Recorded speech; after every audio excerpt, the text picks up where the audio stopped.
wearing, diamond ring wearing, kiss stealing, wheeling dealing, limousine riding, jet flying, son of a gun, and I'm having a hard time holding these alligators. You're talking to the Rolex wearing, diamond ring wearing, kiss stealing, wheeling dealing, limo jet flying. We Ric Flairin' on it, flaring on it. We Ric Flairin' on it. You talking to the Rolex wearing, diamond ring wearing, kiss stealing, wheeling dealing, limo jet flying. We Ric Flairin' on it, flaring on it. Check, we Ric Flairin' on it, flaring on it. It's apparent these girls staring. I'm Ric Flairin', gold across my chest. I'm fresh to death. I'm Paul Bearing, not at all scary. When I open like Betty Wops, then find to these circles that's going in like a carry shot. Woo! I'm going in like a Mary Pop off that Mary Crop at the top flow at the Marriott. So questioning me is like questioning you. See, we the best dressed, so come and get blessed with the crew. Not one but two, different ways to slaughter your crew. Committed tat across the chest, I guess she blessed with the truth. People want to see them checks, representation of proof. Living through my elders, trying to resonate to the youth. But ain't nothing to get my flash on. Longevity is heavily embedded in my melanin. Layman terms, I last long. My grind repetitive, I'm smoother than real silk. Lyrical cash cow who can't cry over spilled milk. We in here. You're talking to the Rolex wearing, diamond ring wearing, kiss stealing, wheeling dealing, limo jet flying. We Ric Flairin' on it, flaring on it. We Ric Flairin' on it, flaring on it. You talking to the Rolex wearing, diamond ring wearing, kiss stealing, wheeling dealing, limo jet flying. We Ric Flairin' on it, flaring on it. We Ric Flairin' on it, flaring on it. This ain't no normal situation, this preparation with greatness. Industry full of fakeness is really up for the taking. See, life is what happened to you, more so how you take it. Don't get stripped of your knowledge and mentally leave you naked. I like to live otherwise. I'm sorry that I'm fresh to death. I put the polo and apologize. See, black son, we ain't nothing like them other guys. Quit to socialize, we organize, then we mobilize. Off the deep end like a scuba diver. And no confusion, just keep it pushing like Uber drivers. Woo! Business fresh just like a supervisor in a Gucci visor. Can't find a smoother rhymer. You're talking to the Rolex wearing, diamond ring wearing, kiss stealing, wheeling dealing, limo jet flying. We Ric Flairin' on it, flaring on it. We Ric Flairin' on it. You talking to the Rolex wearing, diamond ring wearing, kiss stealing, wheeling dealing, limo jet flying. We Ric Flairin' on it, flaring on it. We Ric Flairin' on it, flaring on it. Yeah, DQ baby. Shout out that boy Nigga for that fire track. Hey, Lackson, son up. What's up, Vinny Vegas? What in Vegas? Yeah. Shout out Pharaoh's Kids, D-Phase, yeah, Bubba C, yeah, Ric Flairin' on them, Ric Flairin' on them, Ric Flairin' on them, Ric Flairin' son up, baby.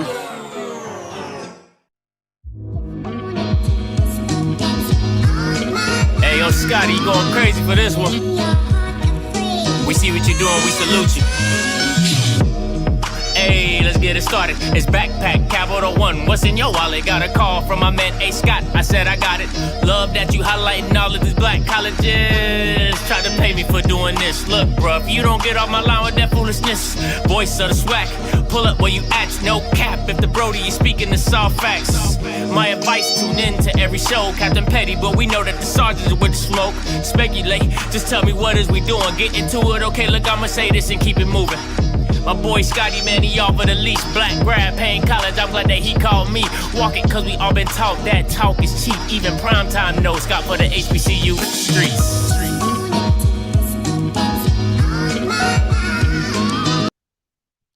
What is going on, good people out there in YouTube land? I do apologize. Once again, shout out to Mr. Damon. Oh, Jesus Christ, you scared me, girl. You can put it right there, boo-boo.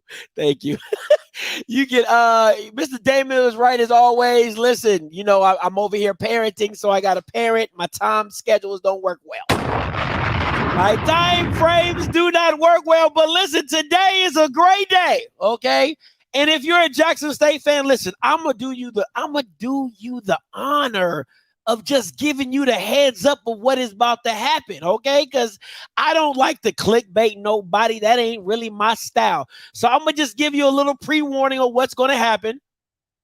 This is the Heartbreak Hotel. This is the Heartbreak Hotel. Go ahead and check on in. Swipe your card, all right? Because I ain't no clickbait here, all right? Just like you can have channels that, oh my God, we signed a 5'4" running back. Oh, he's the next Deuce Vaughn. He's the next mighty midget. You got plenty of YouTube channels that are going to do that for you and everything like that. So I pride myself in getting in between the weeds and reading between the lines. So once again, if you're a Jackson State fan and you're like, you know what, Scotty, I'm not even fooling with you today. I'm going to just go ahead and give you the answer before the test even starts. This is the Heartbreak Hotel. This is the Heartbreak Hotel. Thank you, Whitney. Don't play it again. Thank you, Whitney. Don't play it again, okay? I just want to give you the heads up of what's going on here. So if you're a non-Jackson State fan, or as I like to say, Lackson State, if you're a non-Lackson State fan and you would just like to stick around and watch the show, by all means, come on in, okay? But if you a Lackson State fan, you might want to go ahead and mosey your cell phone out of here, okay? So, listen. Lackson gon' Lackson. Lackson gonna Lackson, okay? They just gonna do what they do. And it's not always in the best benefit, but they just gonna do what they do. Now, I know a lot of you out there, right? You know, a lot of you out there, I know y'all been seeing the local promotion of what Jackson or Lackson, however you want to call it, right, has been promoting with their season ticket sales, right? So my thing is this, man. I just need Bamas to stop the cap. Okay? I need Bamas to stop the cap. Like, bro, like, stop lying. Okay? This is the thing that kills me, right? Because I get it. You're all, you know, you're fans and this and that. Yo, stop the cap. Okay? Let's not do this. All right? Stop the cap. And when I say stop the cap, you're gonna understand. If you haven't seen this video, great. If you have seen the video, you know these Bamas is lying. So let's get into it. D.I. Love family, guard the yard crew. Listen, this is Coach O, your assistant head. First of all, my man Zoe in that J.C. Penney all black suit needs to go somewhere. If this the Bama that's supposed to be guarding the yard, everybody breaking in. Okay? If this the Bama that's supposed to be protecting the yard or guarding it, everybody breaking in. Let's continue. Coach of JSU football, I had to bring in a special guest today to help me relay this message to you. We are less than how many days, though? 90. 90 days. We're less than 90 days away from. If this ain't the worst John Wick. Oh, it's like Jonah Wick. Oh my, Josiah Wick. Like, come on, man. But okay, let's continue on. Kickoff in Atlanta, Georgia. ABC. Your Tigers gonna be live. But guess what? Before we get to that point, hey, I do like Zoe is a good dude. I do like Coach O, but they about to get this work today. Shout out to you, Coach O. I you know, me and you. All right, you know what it is. We gotta take care of the vet first. We're gonna fill up our stadium before we fill up somebody else's, right? So this is what I need from you. I need you to go do what, Zoe? Get your damn tickets. Listen, we sold over 6,000 season tickets last year, but this is your homeboys now. I'm from Jackson, Mississippi. The head coach is from Macomb, Mississippi. These your people. What's that supposed to mean? Ninja, y'all had Deion Sanders. What are you talking about? These your homeboys. What the fuck is that supposed to mean? What is that supposed to mean? These your homeboys. We your guys, you know. What is that supposed to mean? Is that supposed to make me interested. I didn't see you ninjas before. That ain't interesting. Oh, I'm your guy. I'm your homeboy. Like what? Like if my homeboy was selling shirts, he'd be like, hey, I'm your guy. Don't mean your shirts is good. Like what are we talking about right now? Oh, I'm your guy. I'm your homeboy. Like what? Dog, stop. Come on, man. Stop it. Stop. I'm your guy. Come on, man. You know me. We go way. That sounds like begging.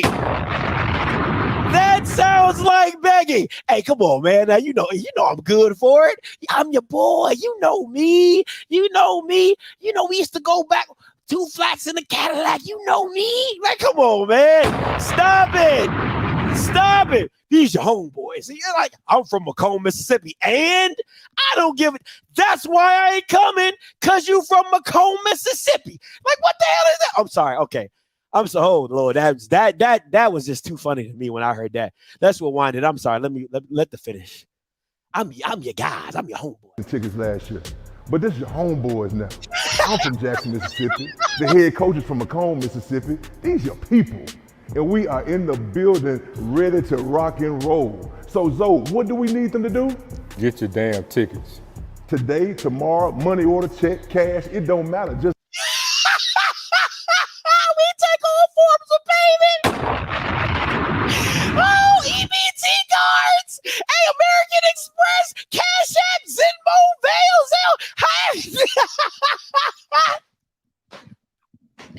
Tell me you broke without saying you broke. Money order, cash, bounce back checks, Zelle, Cash App. Don't matter. We take all forms of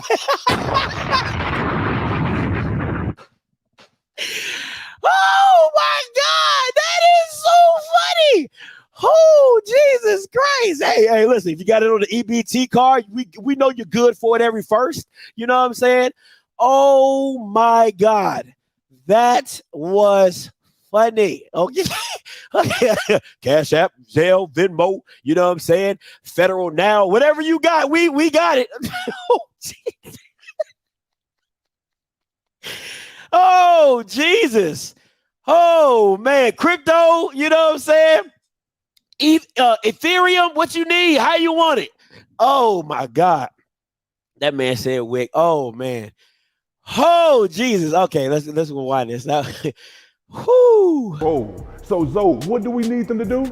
Get your damn tickets. Today, tomorrow, money order, check, cash, it don't matter. Just go to the vet and purchase Your mother tickets. Guard the Yard. Can't wait to see you this fall. We got 4 homecomings. 4 homecomings, not just one. Be there for all of them. Let's go. Oh, man. Okay, let's go. Days away from kickoff in Atlanta, Georgia. ABC, your Tigers gonna be live. But guess what? Before we get to that point, we gotta take care of the vet first. We're gonna fill up our stadium before we fill up somebody else's, right? So this is what I need from you. I need you to go do what, Zoe? Get your damn tickets. Listen, we sold over 6,000 season tickets last year. But this is your homeboys now. Hey, somebody need to make a shirt saying, we your homeboys. These your homeboys. These your family. We family. Oh my God, this is too funny. Like, y'all ninjas are supposed to be more exciting than Deion Sanders. Y'all got to be smoking the best Mary J down in Jackson and Macomb, Mississippi. That is funny to me. I'm from Jackson, Mississippi. The head coach is from Macomb, Mississippi. These your people. And we are in the building ready to rock and roll. So Zoe, what do we need them to do? Get your damn tickets. Today, tomorrow, money order, check, cash, it don't matter. Just go to the vet and purchase Your mother tickets. Guard the Yard. Can't wait to see you this Georgia. ABC, your Tigers gonna be live. But guess what? Before we get to that point, we gotta take care of the vet first. We're gonna fill up our stadium before we fill up somebody else's, right? So this is what I need from you. I need you to go do what, Zoe? Get your damn tickets. Listen, we sold over 6,000 season tickets last year. Now, okay, this is the part I want to get to. He's saying that, right? We sold over 6,000 season tickets last year. So y'all think y'all gonna do better than that? Like, what are we talking about? Like, bro. It was Deion freaking Sanders. You got T.C. Taylor. You'll be lucky to sell 1,500 season tickets. What are we talking about right now? What? What is this? What are we talking about? It don't make sense to me. Oh, we sold 6,000. Yeah, because you had Deion coming off a SWAC championship and a Celebration Bowl appearance. It's your T.C. Taylor and the Homeboys. That's the group name. Okay? T.C. Taylor and the Homeboys. That's what it is now. You know what I'm saying? T.C. Taylor and the Pips. Y'all not the same. Okay? Y'all not the same. We trying to fill up our stadium. Fill it up with, give comp tickets for all I care. But you ain't selling more than 6,000 tickets. Like, bro, let's can we just say it together? Stop the cap. Can we just say it together? Stop the cap. Stop the cap. Okay? Stop it. That's rule number one in this whole. You sold $6K last year with this man. With this guy. No. Come on, man. Stop it.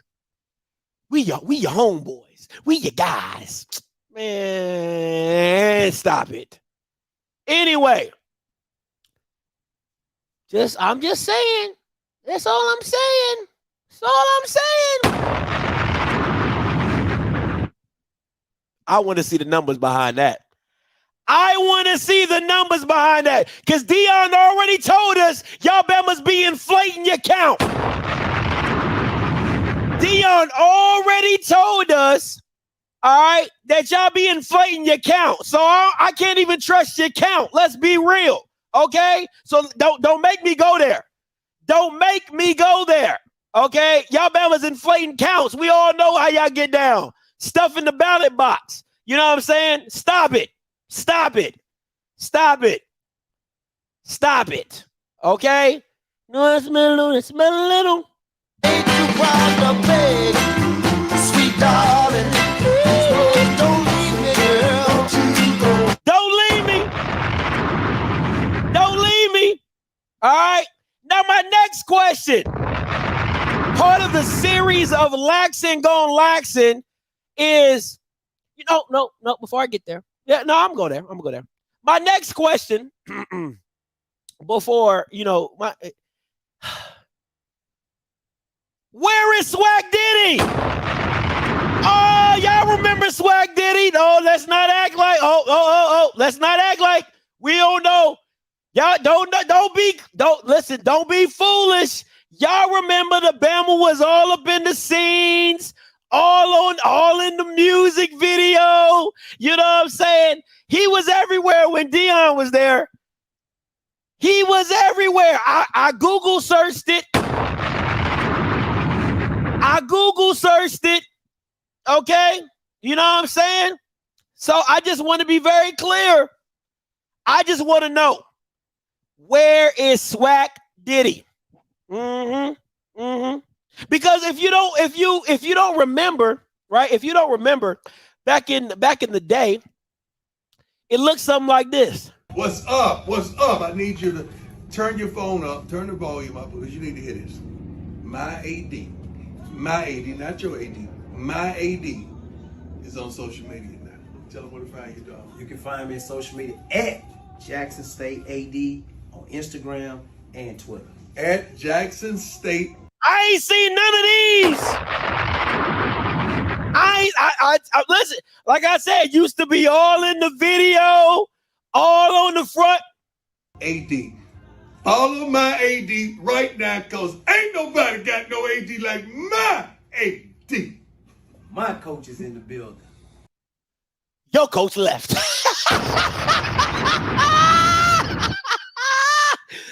My coach is in the building. Well, your coach left on you. And let's continue on.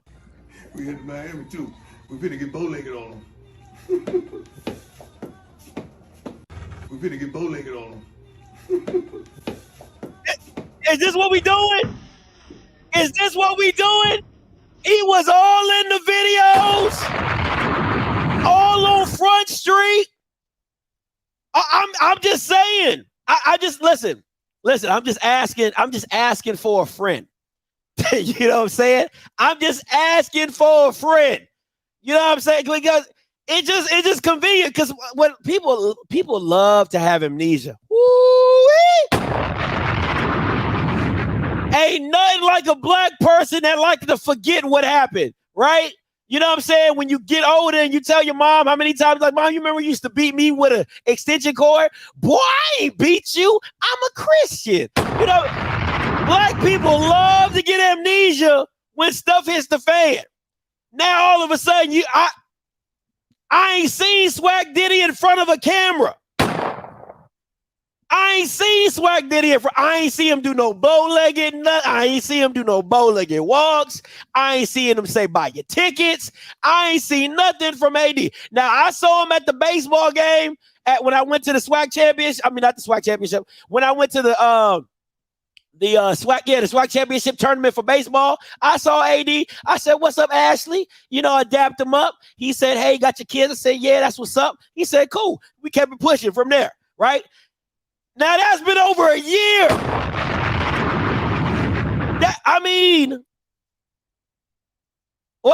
What? Where you been, Diddy?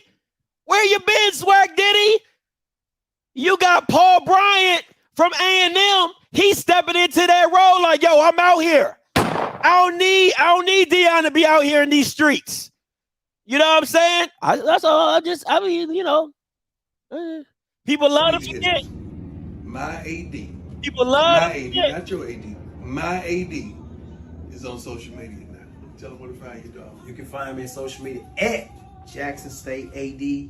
That's probably where you can find them. Instagram and Twitter. At Jackson State AD. Follow my AD right now, cause ain't nobody got no AD like my AD. My coach is in the building. We headed to Miami too. We're finna get bow-legged on them. Now we all know what bow-legged means. The mere fact that my man had to do a demonstration. I'm like, bro, we ain't stupid and slow. Why did you have to do the demonstration of you getting bow-legged? We're finna get bow-legged on them. I don't even know. What does that mean, get down? What is that, a 70s saying or 80s saying of get down? I don't know. Who knows? All I know is my man did the demonstration like, what are we doing? What is we doing? See, what's funny to me, what is clear to me, I won't even say funny to me. What is clear to me is Bama's really started acting different when Deion was in the building. Okay? That is pigeon-toed. You are right. That is pigeon. Bow-legged is like when you, man, you got me. See? Thank you, FICO, Fitco. Thank you, Fit Eco. Like, he correct. Yeah, that's pigeon-toed. He ain't even do it right.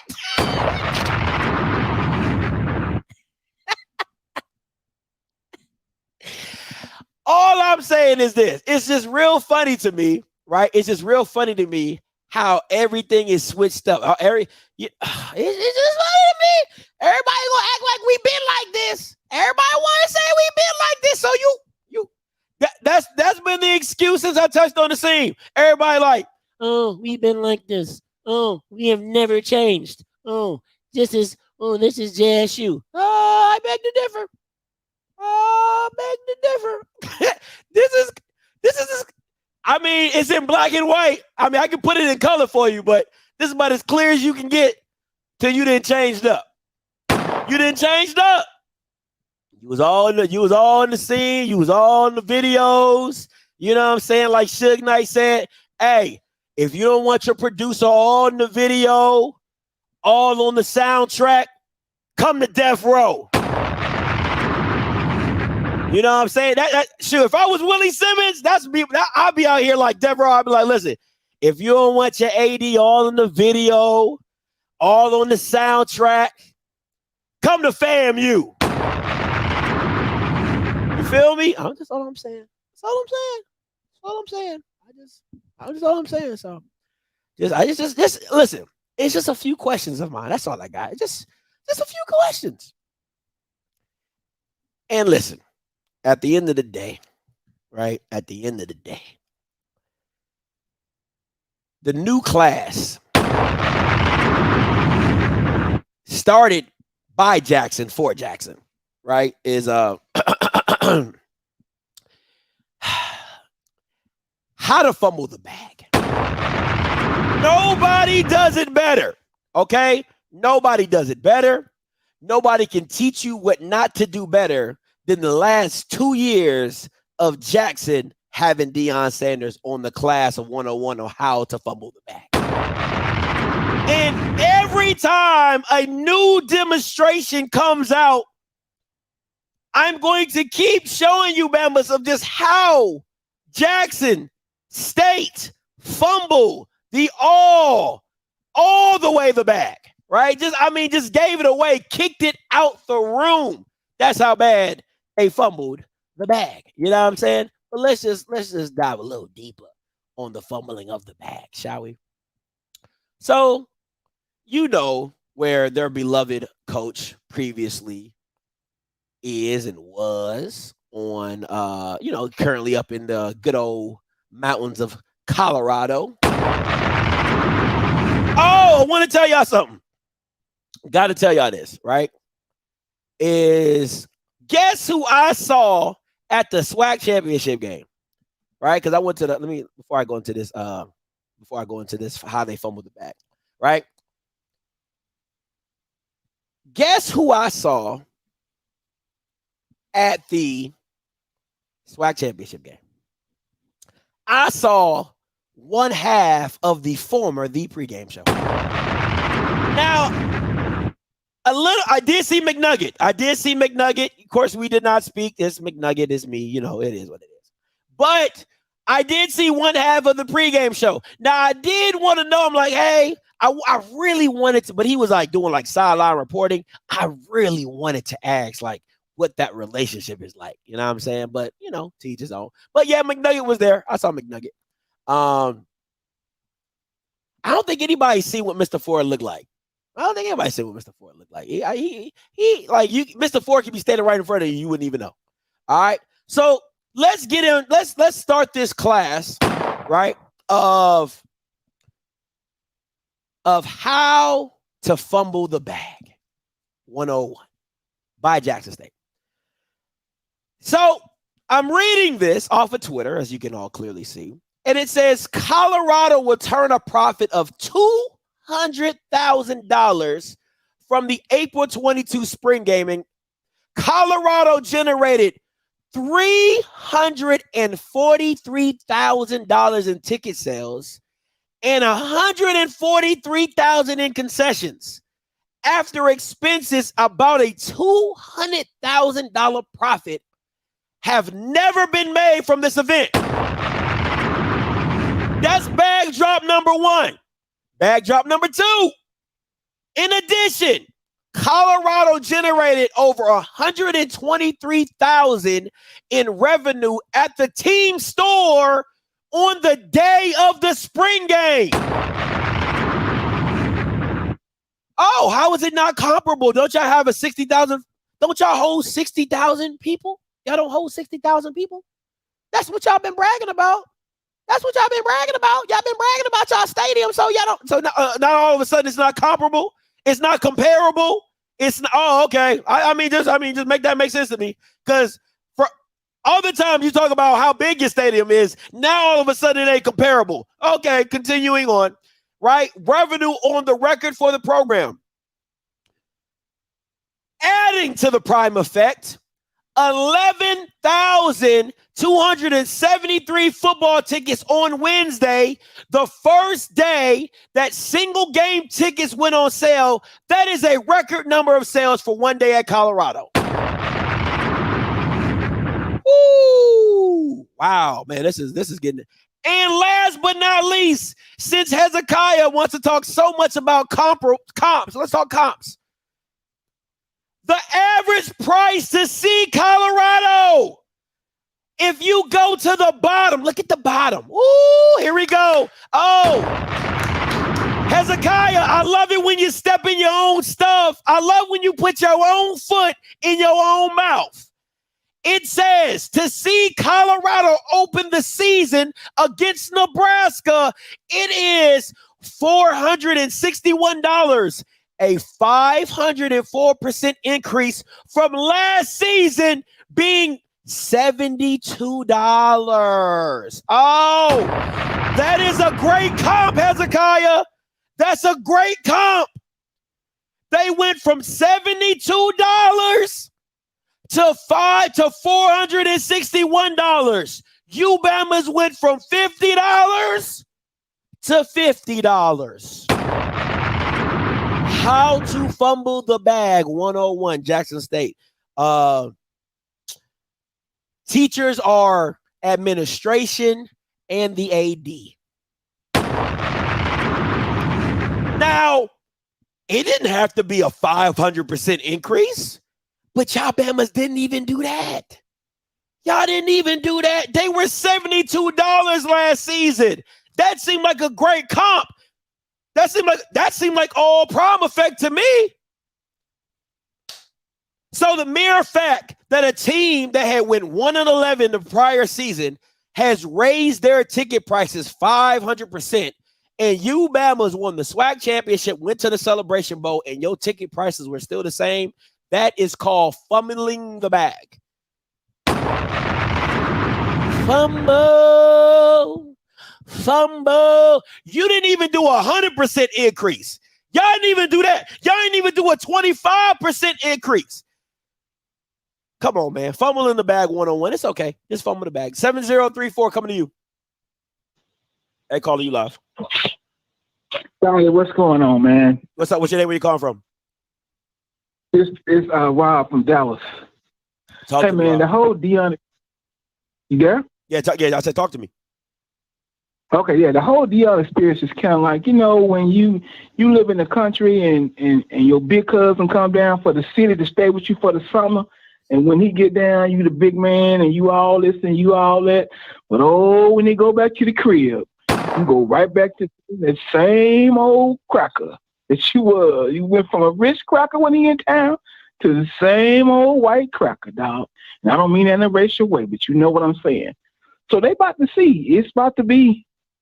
We're going to see, because I'm going to be at the game, because I'm in Texas. So I'm going to the Texas State game, and then I'm going down to the game at 7 in a couple of weeks after that.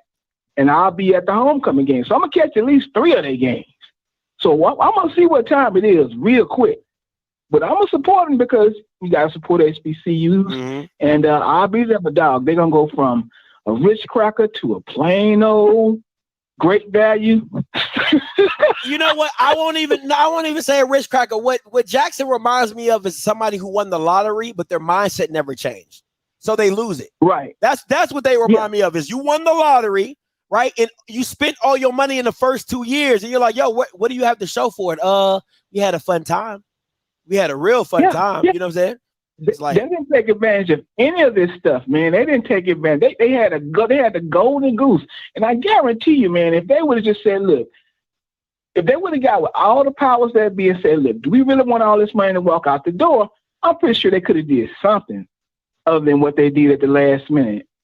But I'm just saying, man, they dropped the ball, like you said. They fumbled the ball, and it's gonna be back to old Jackson State. Back to old Jackson State. All them sack suckers and sack riders, we're going to see where they're going to go to. We shall. Peace out, man. Have a great day. Hey, appreciate the call, Rob. I mean, listen, if Colorado doesn't have a winning season, which everybody predicts they won't, Colorado's sitting back like this. Hey, man, we done made a killing off this ninja. This black man is the golden goose, and we gonna squeeze him for everything we can. Jackson was like, yo, we're just so privileged. Oh, we're not worthy. we're not worthy. We're not worthy. That's how they treat. It's two different mindsets. It's two different mindsets. You have a team and a administration that's like, listen here, bro. We about to pimp you for everything you got. And then you had Jackson State fans over there calling them Jesus Christ, you know what I'm saying, the second coming, and then worshiping everything he does. Oh, man, we're not worthy. Oh, we're not worthy. Oh, we're not worthy. And now he done ascended to the white people, and now you over here saying, like, we your homeboys. Like, come on, like, we your guys. Like, it's not the same. It's not the same. You can't raise ticket prices with TC Taylor. Matter of fact, you probably should drop them. You know what I'm saying? Like, hey, they were 60 with Dion. Let's just make them 55 for TC. Like, let's say it's a homeboy discount. Like, let's give our fans a homeboy discount since it is, you know, he from Macomb. You know what I'm saying? Coach O from Jackson. You know, let's give him a hometown discount. Get out of here. Hey, Dre, coming to you. It was on, man.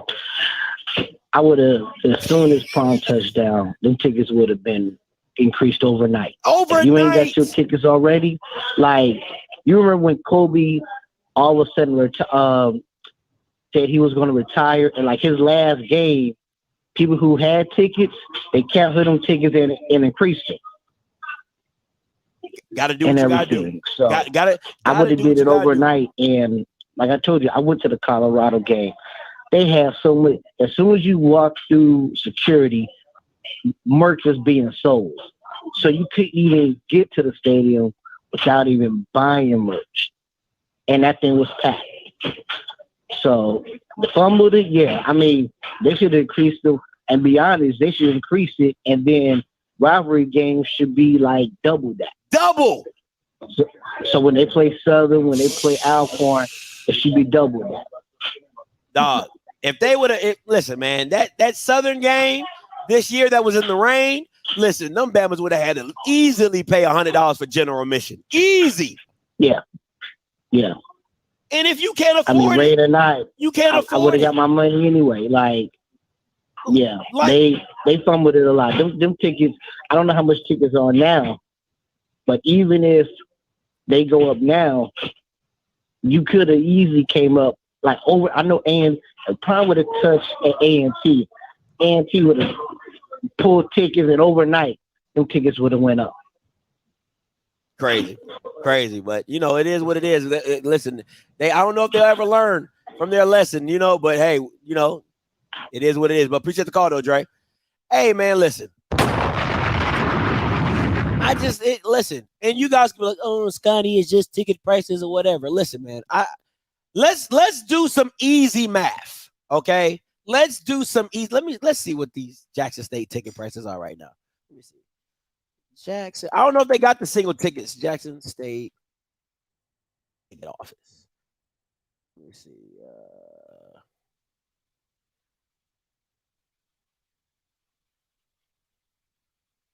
Oh, this is 2021.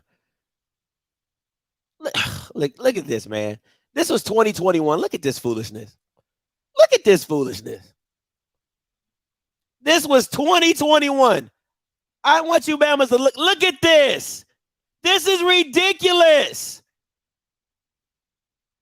General admission was $35. What are we talking? You talking about fumbling the bag? Never. This was last year's ticket prices. Like, come on. Really? Everything should have doubled. Everything should have doubled. Youth should have been 32. General should have been 60. Reserve should have been 100. Box seats should have been 130. And this is what people are making excuses for. The reason they can sell 6,000 season tickets, they probably $85. They probably $85. Like you're for every listen, guys, this is the math. Listen, for every one person that bought a reserve at the game ticket or whatever, or advance tickets or whatever, if you sold the tickets for $100, you don't need the second person. So you literally, all you need is one person. So you need 2 to get 100. You need 1 to get 100. So you're always going to be up. Anyway, man, you know, this is just it's a broke mentality. It's a broke mentality. 5240 coming to you, then JB, you next. Hey, caller, you live. Hey, what's going on, Skyler? We all know that JSU from the bad. But I think you're kind of reaching on the commercials. It seems like you're blaming them for trying to sell tickets. You know what I mean? Because you're talking about the commercials they're making when they're trying to actually do better. It's like they're doing what you've been asking to do to promote themselves, to promote to sell tickets. They did that and with they're Dion. doing that. They did it with Dion. I know, but I'm saying though, but they're trying to promote themselves to sell tickets, but you're making it seem like it's a bad thing what they're doing. No, I'm not saying it's a bad thing. I just said stop the cap. Like y'all Bama's is not getting over 6,000 tickets. And I don't listen. If they do, congratulations, right? But at the end of the day, I'm not bashing them for promoting themselves. I think it was. I just thought it was funny of how they did it. Like that's the only thing for me. You got like Jonah Wick beside him, and then you got Coach O. Like, hey, you know, we your homeboys. You know what I'm saying? Like with the jacket that's too big. I got it with the jacket that's too big. You know what I'm saying? Got the JCPenney suit on. I got you. You know, so it wasn't. It's not that they promote because I'll be a hypocrite because I like what Paul Bryant does. So I'm not saying that promotion is bad. Nah, like you got to do what you got to do to sell. I just thought it was a funny commercial, and how I interpreted it, you know, is like your homeboy from the street. Hey man, like hey, you know I'm good for it. Like just come over here and hey, I'm your homeboy, I'm your guy. Like like I'm like, yo, you ain't got to do all that, in my personal opinion. But that's what they felt. It was funny to me. It was funny. It was funny to me. Okay, I guess I took it wrong. Now I got another point. I want to go off script a little bit. I think you need to give TC a little bit more credit than what you're giving to him. Now, hear me out. And Swag, HBCU, who had the most turnover team that turned over the most, lost the most players? Oh, Jackson. Okay. Who's the number one? Who has the number one class in HBCU? Jackson. So don't you think TC deserves a little credit for even after all the stuff that happened? He still was able to get the number one class. Do you think he deserves credit for that? No, I really don't. Or you don't. think all that was Dion? Listen, it's just a Dion residual effect. I mean, that's to me, that's all. Like Jackson, the brand of Jackson is cool now because of who? It ain't because of TC Taylor. You get what I'm saying? Like he is to me, this is me personally, until he builds a legacy of his own, all he's doing right now is living in the residue of Dion. So when Jackson State when he walks in and his coaching staff walks in with Jackson State block on their chest, it's like that's the school Dion coached at, right? Until TC Taylor builds his own legacy, if that means winning or losing, I can't give him too much credit. Now, until the season starts and he rights the ship and he wins games and wins games or lose games, or however it goes, I'll give him credit for that because it is his team. Even though he has residue players from Dion, it's still his team. He's still managing the way he wants to manage it. So I'll give him credit then. I'm not giving him no credit for nothing. The recruiting class? No, zero. Half the recruiting class was just keeping the old players from Dion. You get what I'm saying? Like, so now this is okay, we're done on that. This is my personal opinion. Go ahead. I think this Jackson State team will be a better coach team than it was last year because I only thought Dion only won because he out-talented everybody. He didn't win because of coaching. I actually think this team will be better coached. That's my opinion. I may be wrong, but I can't wait to see. No, that's a possibility. I won't put that past anything because TC has coached before, Coach O's coached before, so these guys aren't new to the scene. What I'm saying to you, this is the thing for me, right? If you won games last year about out-talenting people, right? that means you're saying that all the talent's going to be on the same level, right?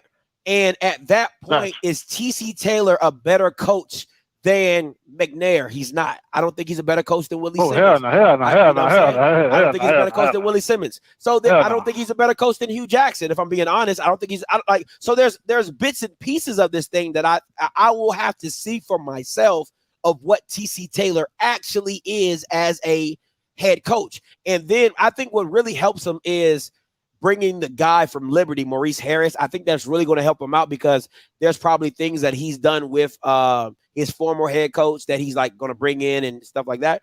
But I mean, at the end of the day, to me, TC Taylor and his staff have to prove that they can coach. Like, because getting talent is, you're not going to out talent anybody anymore. So from day one, you got to prove that you're a better coach by just how you set it up, how you do with mismatches. You know, are you going to be a dually and stick with the wrong quarterback for too long? All those factions and factors all come into play. You know what I'm saying? So it just is what it is. I'm mad I ain't see at the baseball game.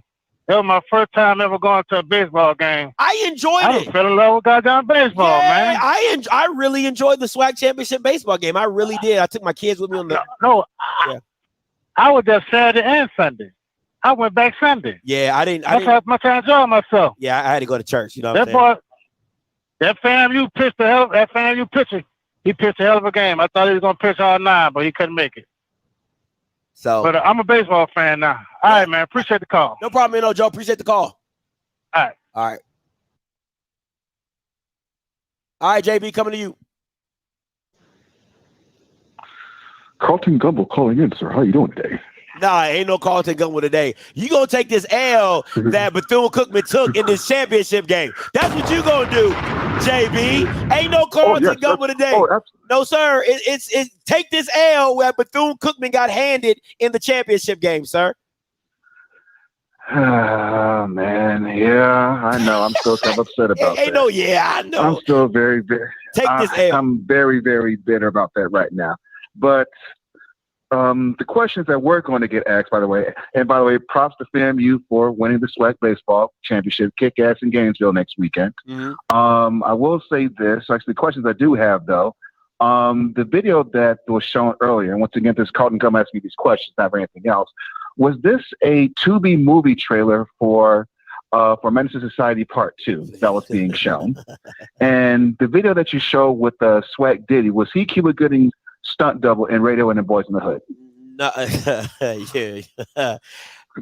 you're reaching on those. I ain't gonna hold you. You're reaching. If you would have came in with some like Jonah Wick 1, I probably would have I would have fell out laughing if he was like, "Is that a remake of Jonah Wick 1?" I would have died. Or Josiah. Listen, man. Listen. At the end of the day, they did what they did. Now the Cuban Gooding stud double, he does kind of look like Cuba Gooding Jr. just a little bit, but I mean, it is what it is. Yeah, man. But FAMU, please kick ass. I do owe Mr. Campbell a call because I do got to take my over him right there too. Actually, I'm picking up a tab today for my food truck, so I'm gonna be kind of broke for the next week or so. But y'all take it easy and have fun with that. No problem, man. Appreciate the call, JB. You try to come in at Carlton Gumble. No, sir. Not today. You better take that Bethune-Cookman L, Carlton, JB, whatever you want to be today. Better take that L. But nah, listen, man. Lackson, at the end of the day, Lackson gonna Lackson. Okay? At the end of the day, Lackson gonna Lackson. And as always, listen, the whole thing about this is, listen, I want complete and utter chaos with Jackson State. I hope they fail miserably. Okay? I'm talking about like 5-game winning. Like that's because listen, if they come out, somebody asked me a question. They said, Scotty, what if JSU starts 2-2? I said, well, it depends on who they 2-2 to, right? 2-2 too. If you lose to South Carolina State, you can let that rock. Why? Because SWAC people don't care about non-SWAC games. We all know that, so they ain't nothing new. Don't try to listen. If they win, they're gonna be like, oh yeah. If they lose, oh, the game doesn't matter anyway. So don't believe the hype, right? If they lose to FAMU and Southern,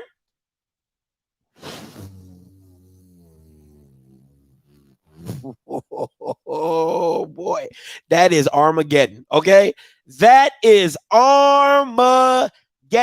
Okay, you cannot lose to FAMU and Southern in like the first 5 weeks, right? You're going to lose to Texas State. That just is what it is. Boom. But if you lose to FAMU and Southern in them first 4 weeks, it's Armageddon. Okay. First of all, don't even tune into my channel because I'm a clean house. I'm a freaking clean house. Oh man, it's gonna be pray for TC t-shirts everywhere. Okay, it's gonna be pray for TC t-shirts everywhere. Woo! I'm telling you right now, Armageddon. Yard Talk coming to you. What's up, Scotty? What's goody? Talk to me, Yard Talk. I got one question.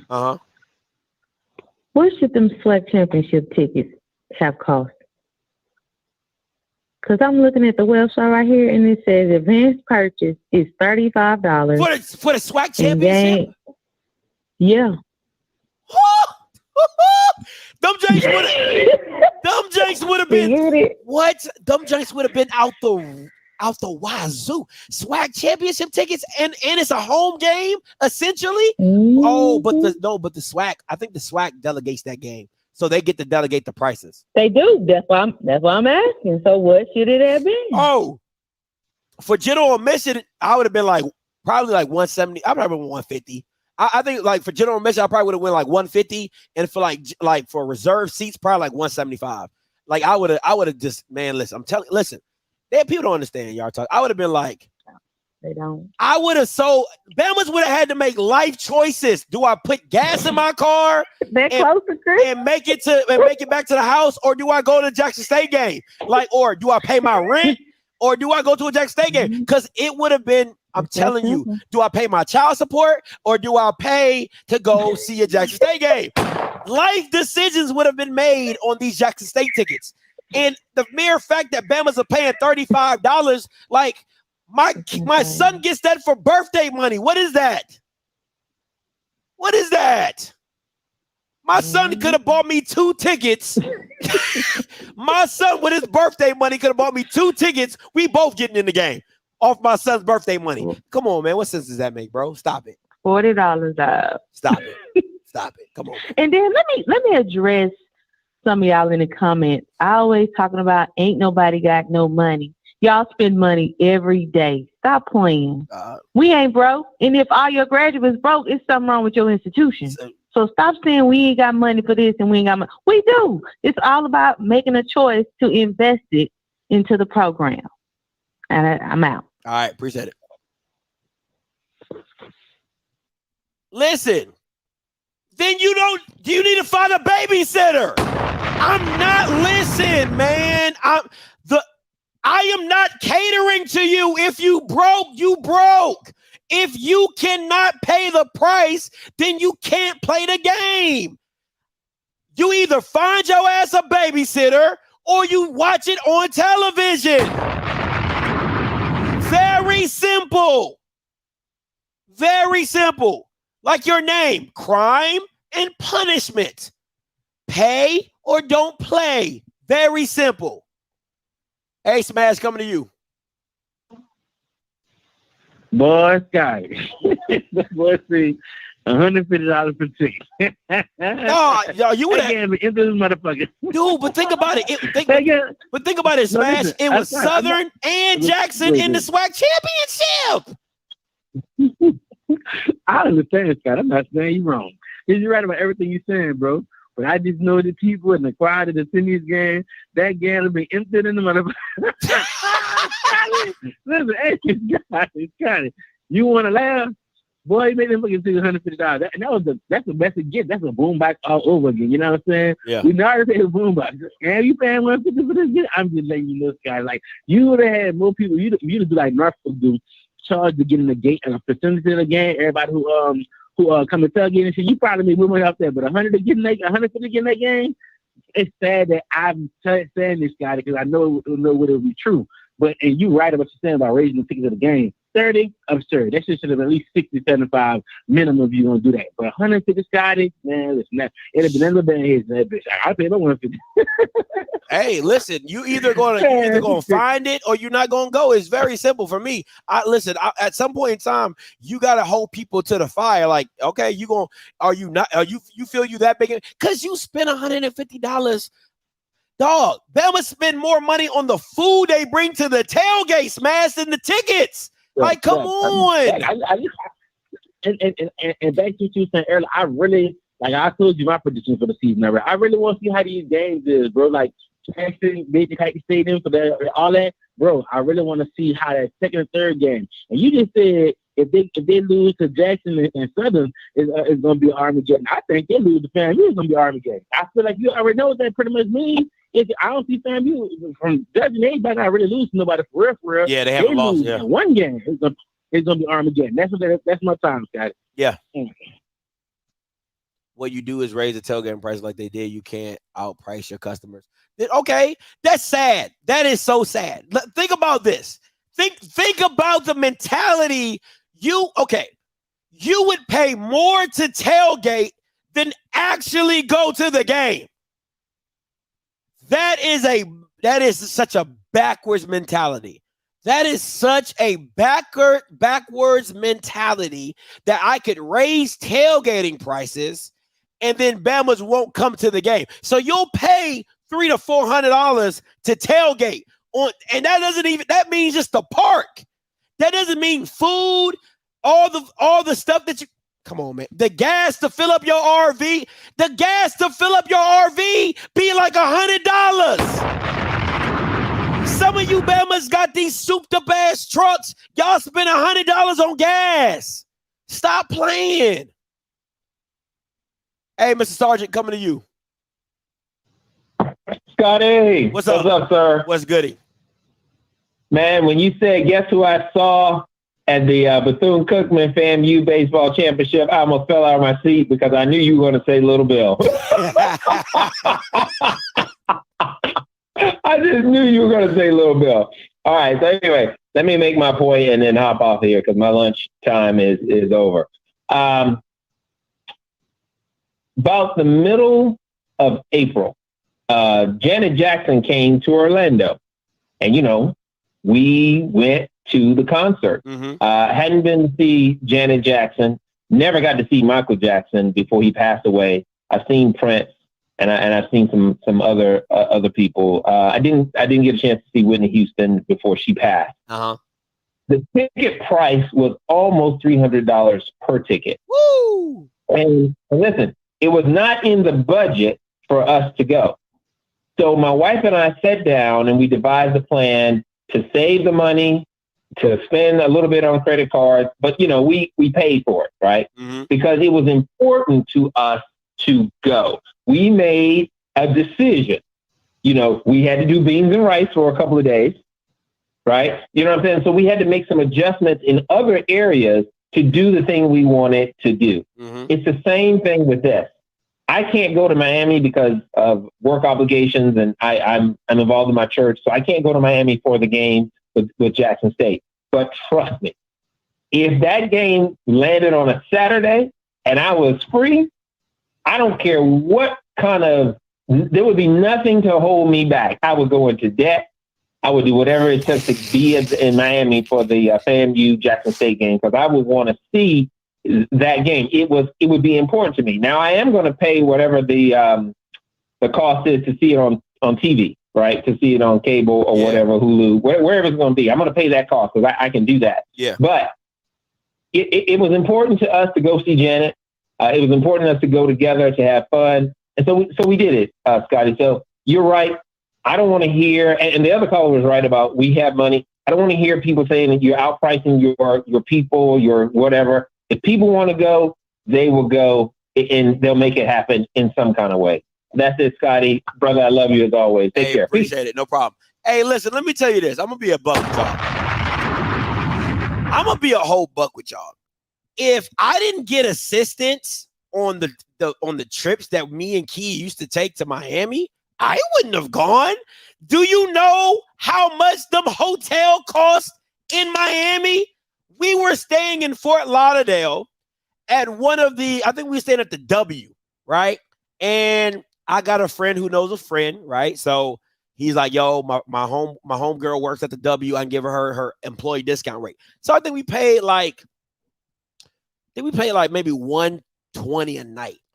The hotel was going for like $250 to $300.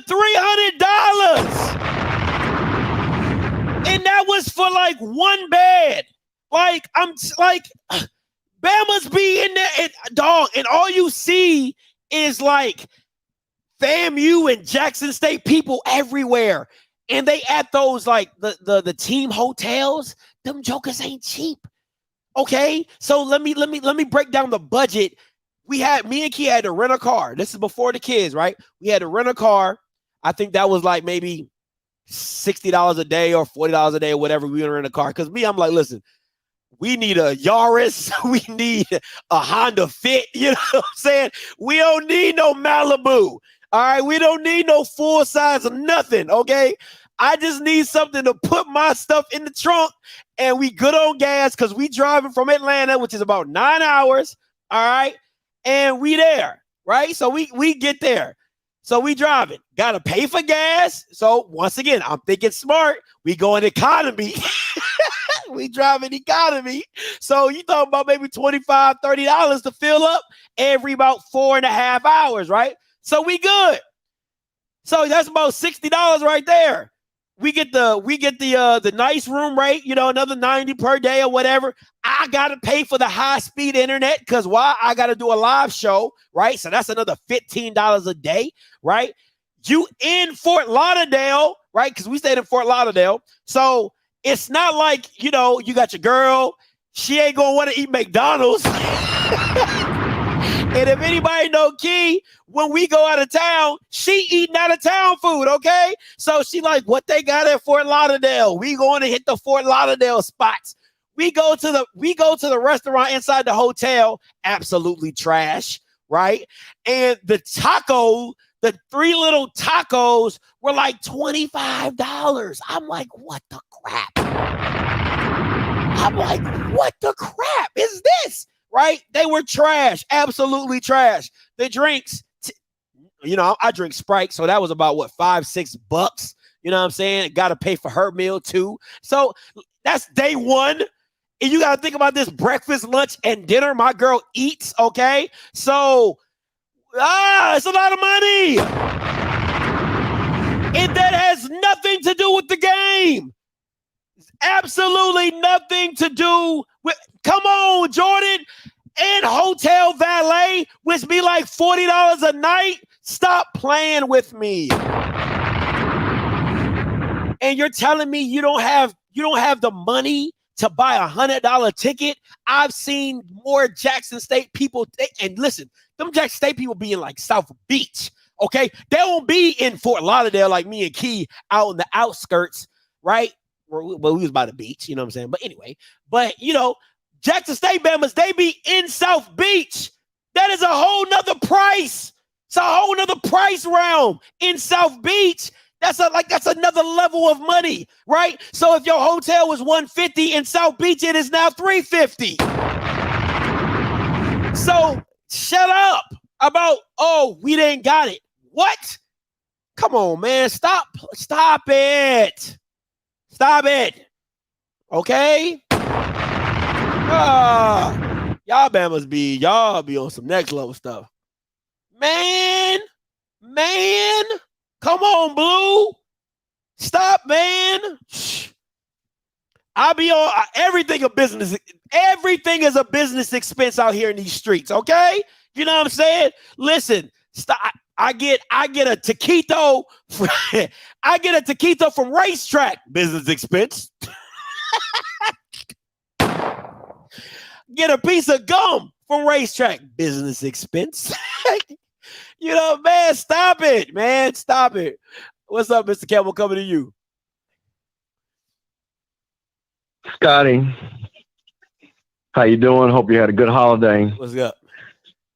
All right, man. Listen, I want to break down the greatness of white people and why black people, we need to understand our value. Because you know what white people are great at doing? Making you believe shit is valuable when it's not. They great at that. They will tell you something is valuable. We got black folks that will move out next to white people and pay $40,000 more dollars. Because you know what the white man say? It's better out here. And y'all will pay $40,000 more instead of staying next to black folks. So let's talk about what you're trying to show these folks about the hustle. You just had the graphic about the Nebraska and Colorado game, right? Yeah. And the premium of the tickets. But let's just break down really what this is. That is a team, Colorado, that was 1-11, and Nebraska was 4-8. That ain't no good game, bro. That ain't Alabama and Ohio State. That is two sorry ass teams, and them white folks got y'all believing that's for the Big 12 championship. I mean, for the Pac-12 championship. That's how white people do us. So see, we ought to got to understand the hustle. So I'm not mad at it. So I'm gonna say this to Jackson State, FAMU, Southern, people that got these fan bases. What is wrong with having a season ticket that's $250? That's not a lot of money. And don't tell me about, well, I'm bringing the kids. Y'all Negroes don't have no 8, 9 kids no more. Y'all got 1.5. Y'all rich Negro. Y'all don't believe in having no kids. So it's not like y'all got 8 kids anyway. So it's going to be you, your wife, and at best 2 kids. Right? At best. And yeah, let me tell you something about y'all. Y'all ain't going to bring them kids anyway because y'all want to come and party and kick it. Facts. You find a babysitter. So y'all done left them kids with your mom and them anyway. So don't tell me, Jack State folks, y'all ain't got $250. That's nothing. That's nothing. But we have to understand. But you know what we do? We downvalue our stuff. We don't make it like it's something. But I tell you what, when white people get involved, you see what they did at that Celebration Bowl? They made y'all pay for that value. Them tickets were $30 at the Celebration Bowl. Now worry. They surely were not. They surely no. White folks said we gonna show y'all how to make value. And guess what? And the shit was packed. Nor the Miyake Swag Challenge either. Bruh. So this is where we have to stop this. Stop playing ourselves. Stop disrespecting your greatness. You are college alums. You are y'all are professionals. Y'all making money. Stop the cap, as you saying. Support, because you know another thing white people do? Begrudgingly, let me tell you something about them crackers in Colorado. Like you said, they paid $72 last year. Now they paying $451. But you know how they're going to rationalize that? I'm supporting my school. Yeah. See, that's how they're going to rationalize that. Because they know that $200,000 that you showed was profit went back to Colorado. Because that didn't go in Prime's pocket. Nope. That went back to Colorado. So if you say you love your school, if you say you support your school, then support and love your school. Because I'm going to tell you a secret. Support and love your school means giving them money, not clapping your hands. That's free. I ain't going to charge y'all for that. So support your school. Don't be tripping when these folks, and that's what I'm saying. You cannot sit back and say, oh, they can't afford it.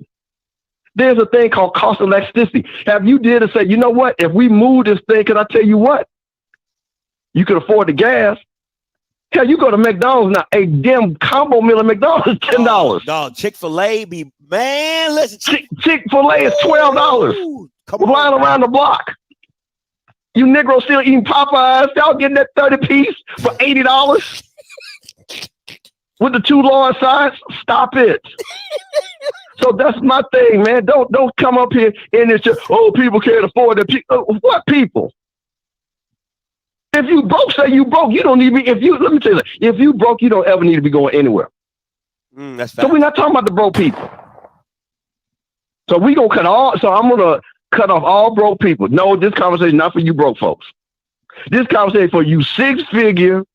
I'm bragging and I work here, AKA Kappa, Alpha, this, that, all the other that you tell everybody as soon as I meet you, folks. Because you can afford it. I can afford it. You can afford it. So let's just stop it. And again, once again, them white people them pimp them folks that have a 1-11 team and a 4-18, and they paying $500 for a ticket. And that's gonna be bad football. Scotty, did me and you not look at the spring game of Colorado? Yeah, look, that was bad. Do we really think that Colorado gonna have good football when they got people my side playing offensive line? Come on, man. Let's stop it. So like I say, there's nothing wrong with supporting our schools, raising the price a little bit. Ain't nobody saying, I know you being facetious about a $150, $200 ticket. That we understand it. But there's nothing wrong with a $50 ticket. There really isn't. Hell, the movie, I'm here to take my mother to see, she want to go see Little Mermaid. You know how much that ticket is? Look, it's depending on where I go. If I go to it's $22. Hey, now you preaching, Mr. Gamble, because we go. Do you hear what I just said? I told my mama, baby, we going on a Tuesday. I ain't taking you to the last station. Listen, you about to catch this $5 Tuesday. I did like a pre-order for my son to go see The Flash, right? And we're going to iPick. It was $35 per ticket. Per ticket. Thank you. Per ticket. Per ticket. So don't tell me that you're going. And this is the thing about it, you ain't got no ties to the Flash. Is Flash your boy? The Flash gives you an education. Jackson State gave you an education. Jackson State gave you friendship. Hell, Jackson State gave half y'all wives and husbands. FAMU, I got friends for life from FAMU. So yeah, FAMU ticket is worth $50 for me for what FAMU gave me, without blinking. So we need to cut this crap. So one last thing, I don't know my nephews are still watching. You know, y'all Jonos on there, but you know though, I'm from Jackson. That was such a Jackson thing. As soon as I saw it, I dialed because that was such a Jackson, Mississippi thing, what them boys did. Mm-hmm. And that's why some people just don't get it. But if you're from Jackson, you from Mississippi, and when he said you from Macomb, and you from this, because people from Mississippi, is Mississippi against everybody. Because as soon as you tell somebody from Mississippi, the first thing they say, well, where the cross was burned at. So I get it. They wasn't talking to anybody outside of their bubble. They were talking to people in their bubble. So I can respect all that. I respect it. It was funny to me. They did it. And I understand your critique of it, which was funny. But I just want to get back to the point. We have got to understand our value because we have value. And the only way you want your school to be this and that is you're going to have to put your money behind. Just like them white folks in Colorado who's going to spend millions of dollars to watch a 2-8 team. They ain't going to win no game. And be proud. And be proud. And be proud. And be proud. They got their CU buff stuff all out. And they ain't got, and they're talking about Nebraska. We ain't talking about SC. We're talking about Nebraska. They ain't been nothing since I was in college. Okay? And they talking about $500 a ticket. So, man, all my black people, listen, understand that you have value. And the white man knows it because he charges you your value every Celebration Bowl. That's all I got. Facts. Appreciate the call, Mr. Campbell. Hey, listen, Mr. Campbell, hey, listen. You talking about hit something out the park. So think about, you got to really break down what Mr. Campbell really literally just said. He said, when you do the Miak and Swag Challenge and you do the Celebration Bowl, you'll pay $125 for a ticket. You'll pay $90 to go see. You'll pay $90 to go see Jackson. You'll pay $150. Plus, you got to go to Atlanta. So you got to travel.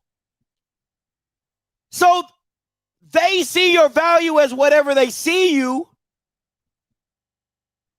but you won't see it for yourself. But that people love to say, they say, Scotty, you love to say the white man's ice is colder.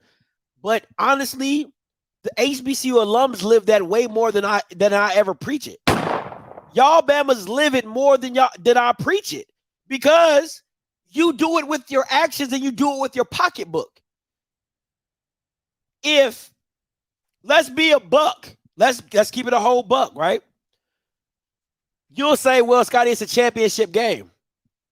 Well, I mean, it doesn't matter. You still got to pay the price to get in.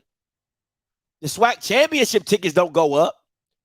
So why are you so enamored to pay $100? Why are you so quick to pay?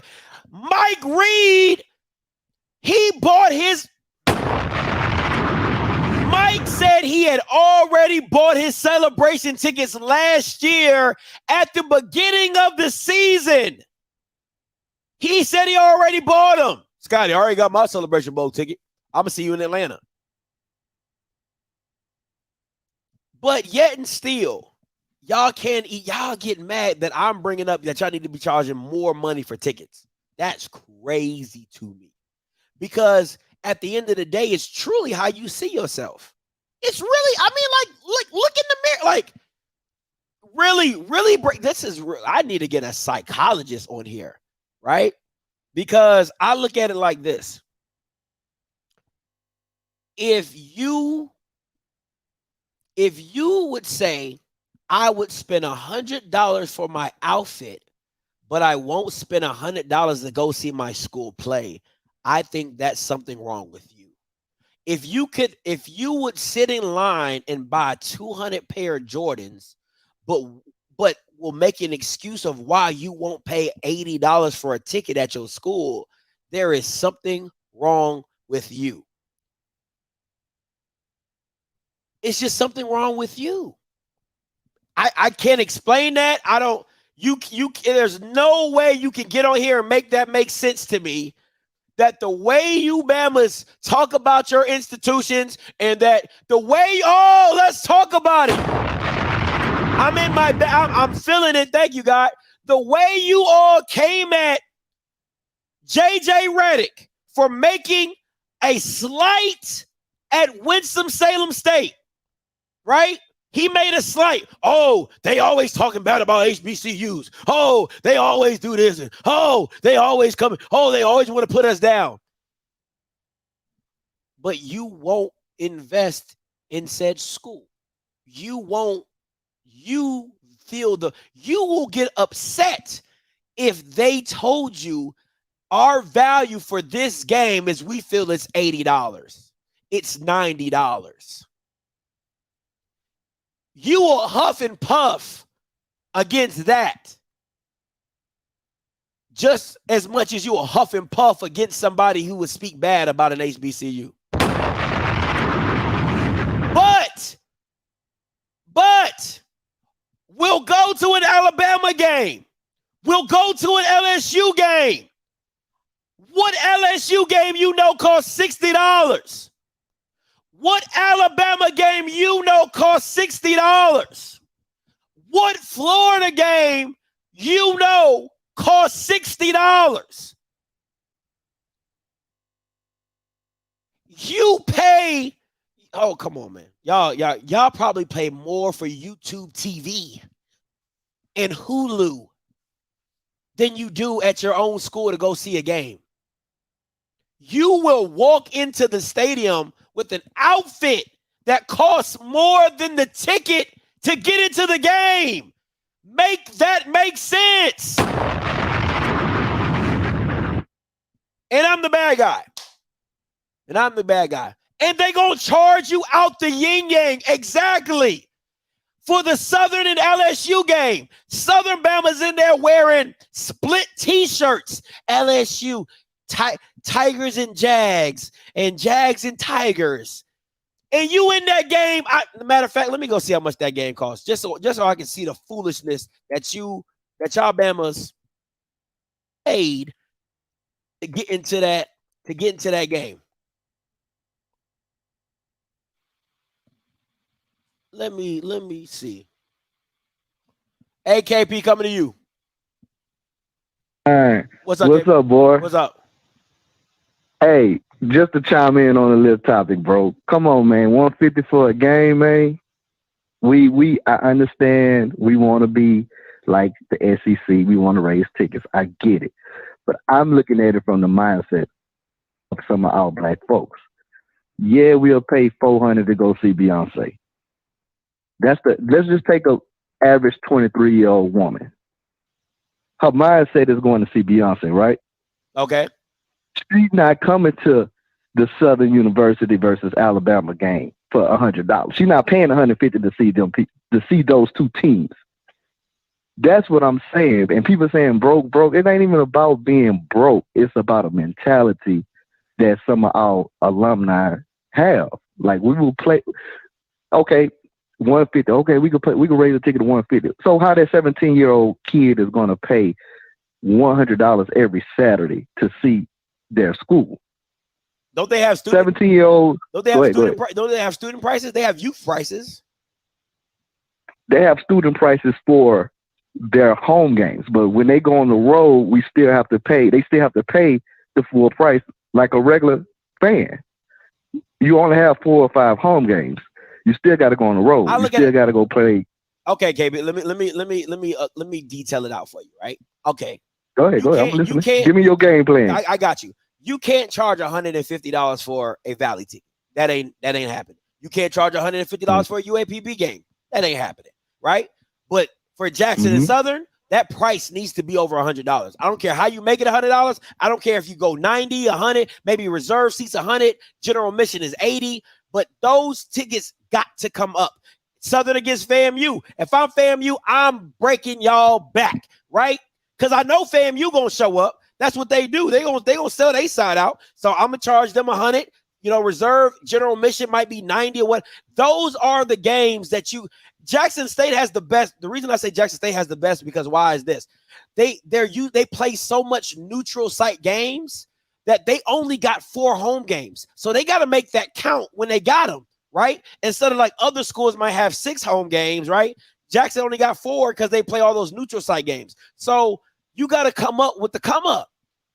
Southern, I'm with you on that. Yeah, Southern versus Alcorn, I'm charging you out the yin yang. Southern versus FAMU, I'm charging you out the yin yang. Southern versus the Bayou Classic, charging you out the yin yang. Like, what are we talking about? That's a good concept, but I'm telling you, Scotty, what we gonna do? We gonna go to the Classic. We just not gonna go to the game. I know I'm gonna go to the Classic, and I'm saying I'm not speaking about me, but I'm just speaking what we gonna do to keep them paying that 150 or whatever you charge. That's fine. We'll go down into the city. That's fine. But we just, go ahead. Like, no, as KP, at some point in time, listen, man, okay, let me ask you this. If you have a product, right, and you say, yo, my product is worth $60, right? And you got people that come up to you and say, hey, man, can you give it to me for 30? Are you going to cower to that, or are you just going to find people that can afford it at 60? It's all about how you work to go get your customer base, right? So it's like if the HBCU football has such a wide variety of customer base, right? You have low income, you have middle class, and you have some very high class people. So it's like, listen, I'm not saying that I'm not going to cater to you all. It's just that at some point, it's actually, KP, it's just simple economics. You have to keep up with inflation. There's no way that your ticket prices are $35 for like 3 years straight or 4 years or 5 years straight. That just doesn't make sense. That's just basic economics in inflation. I'm gonna counter that. You are worth to what the people say that you're worth. You can get a car and say this car is $100,000, but if no buyer is buying it for $100K, that car that you yell to the top of your lungs is $100K is not $100K to the consumer. The consumer dictates the market. So you charging $150 for the game, the consumer could be like, man, I'm not paying $150 to go to no game. And you have a slew of tickets just stacked on your desk, sitting there trying to get off of them. You're gonna be doing 2-for-1 sales. You're gonna bring them down 10% off. That's when you got to lower the price because the consumer gonna set the price. And that's all I'm saying. I mean, I'm not saying that the 150 for the Jackson State Southern game is not a bad idea. I get it. I understand it. But I'm just looking at the mindset of the consumer. The consumer mindset has to change. Like Beyonce tickets, the consumer said, okay, yeah, she's worth $450. I'll go see her. But if can you put $450 on let me ask you this, KP. What do you feel HBCU football is worth? What do you feel Southern football? I won't even go HBCU. What do you feel Southern football is worth? I feel Southern football is worth some games, your Jackson States, your Alcorn, I would put it at $55, $65. $100, nah. Because I know my people. Come on, time out, bro. Are you seriously okay? What's the highest ticket price point for Jackson State? If Jackson came to Southern, what is your highest ticket, your price point for that ticket? for reserve seat, not general admission, for reserve seat in Southern Stadium, what is your highest ticket point? I would put it at 100. They'll pay you off for a reserve seat. Okay, general admission. What's your highest price point? 75. That's not bad. I would have 75. 75. That's what because you got to think the fans bring those kids. I know we say we thinking of ourselves, but them people bring their kids. They bring their grandmother. They come into the game. So I'm still considering those kids. So if I'm doing 75 general admission, you got to throw in something for the kiddos. Okay, so to me, what you're telling me is this. If I was a businessman working with Southern football, I would say this. I would raise tailgating prices to $500. Because I would raise my tailgating prices to about $450 to $500, maybe $600, and I'll leave the ticket price points where they're at. Because if you're telling me all you're going to come do is tailgate on my dime, I'm going to charge you out the yin yang just to tailgate. If that's what you feel that you want to do, so I'm gonna keep the ticket. It's either something got to come up. It's either the tailgating prices are going to go through the roof, or I'm gonna kill you with the ticket. Something has got to give, because at some point I can no longer keep saying, we're gonna do $200 here and $40. No, that is living that's like living check to check. That's the mentality of HBCU football programs. I'm living check to check. If you want to have the luxury to come and tailgate, because that's all you want to do anyway, I'm gonna break you. You know why? Because it's gonna make you. I'm gonna make you make a decision on whether you're gonna spend that $500 a tailgate or you're gonna spend $100 to get into the game. What you gonna do? That's a good plan. I'm not mad at it. But here's my pushback for when we break this thing down, I'm breaking it down from a 22-year-old through the 30-year-old. Okay. That crowd, that sector. Those kids, those young adults are not paying $100 to come to a game. That's cool. You got to factor is are these kids they'll go to an Alabama game and a Georgia game and pay that one time, maybe two times. But every Saturday, nah, man, they not doing that. That's cool, because 22 to 30 isn't the majority of the people in the stadium. The majority of the people in the stadium is 30 and up. I've been to enough HBCU games, and I can tell you the majority of the people in that joker is 30 and up. Facts. So I'm not going to cater to that's like, and I'm going to get a lot of pushback. That's like the America trying to cater to LGBTQ community, right? It's like you're like 10% of the population. I can't just cater to you when most people aren't you. My majority of my base is not 22, 18 to 30. It's not. So I have to appease to the 30 and up who are going to come every day. And why is that when that 22-year-old becomes 30 and 33, they're going to be like, man, I made it. I can buy my own season ticket now. I can buy my own this. You got to make it feel like an accomplishment to come to a game. You can't make it feel like, oh man, I got $40. I can go make it to a Southern game. No, it's like, man, I got me a nice little job. I can go pay my $100 ticket to go see Southern. I'm good. You got to make it feel like something instead of making it feel like, oh, I got $60. I think I'm gonna just go over to Southern. Nah, you got to change the mentality of it. That's just me personally. I feel you. I feel you. I respect it, man. I'm just. No, I love it. I had to do my little count. I got to push back and everything. I love it, KP. I love it, man. Ain't never no hate, bro. I love it. I absolutely love it. As always. Appreciate the call, though, KP. For sure. No problem, man. Right, man. Hey, I'm going to go to Mr. Campbell, then I'm going to go to you, Bridges. What's up, Mr. Hey, Campbell? man. I had to call back in because people are missing your point because they're majoring on a minor about this $150 ticket. I'm going to use what KP just said, right? Yeah. And show him how they're losing money.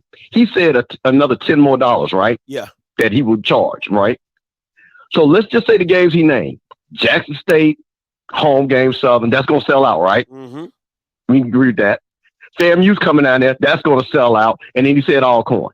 If they would just charge another $10 on 20,000 people, I think that stadium holds what, about 20,000 people, right? I think 20, 25, yeah. Okay, let's just say 20,000. That is another $200,000 per game. So in 3 games, that's $600,000 more dollars. You gonna tell me a SWAC school can't use another $600,000? See, this is what people, and they're not listening. That's why I think you need to change it, because they're so full. You saying $150. Let's just, I'm gonna use KP's number. Another $10. Another $10. Because he said, oh, we can afford that. And I know they could afford that. That is, so if you just did another $10 over 5 games for Southern, and Southern always bragging, we sell out, we always traveling, we doing this and all that, that's another $1 million. Yeah. See, that's what I'm talking about, value.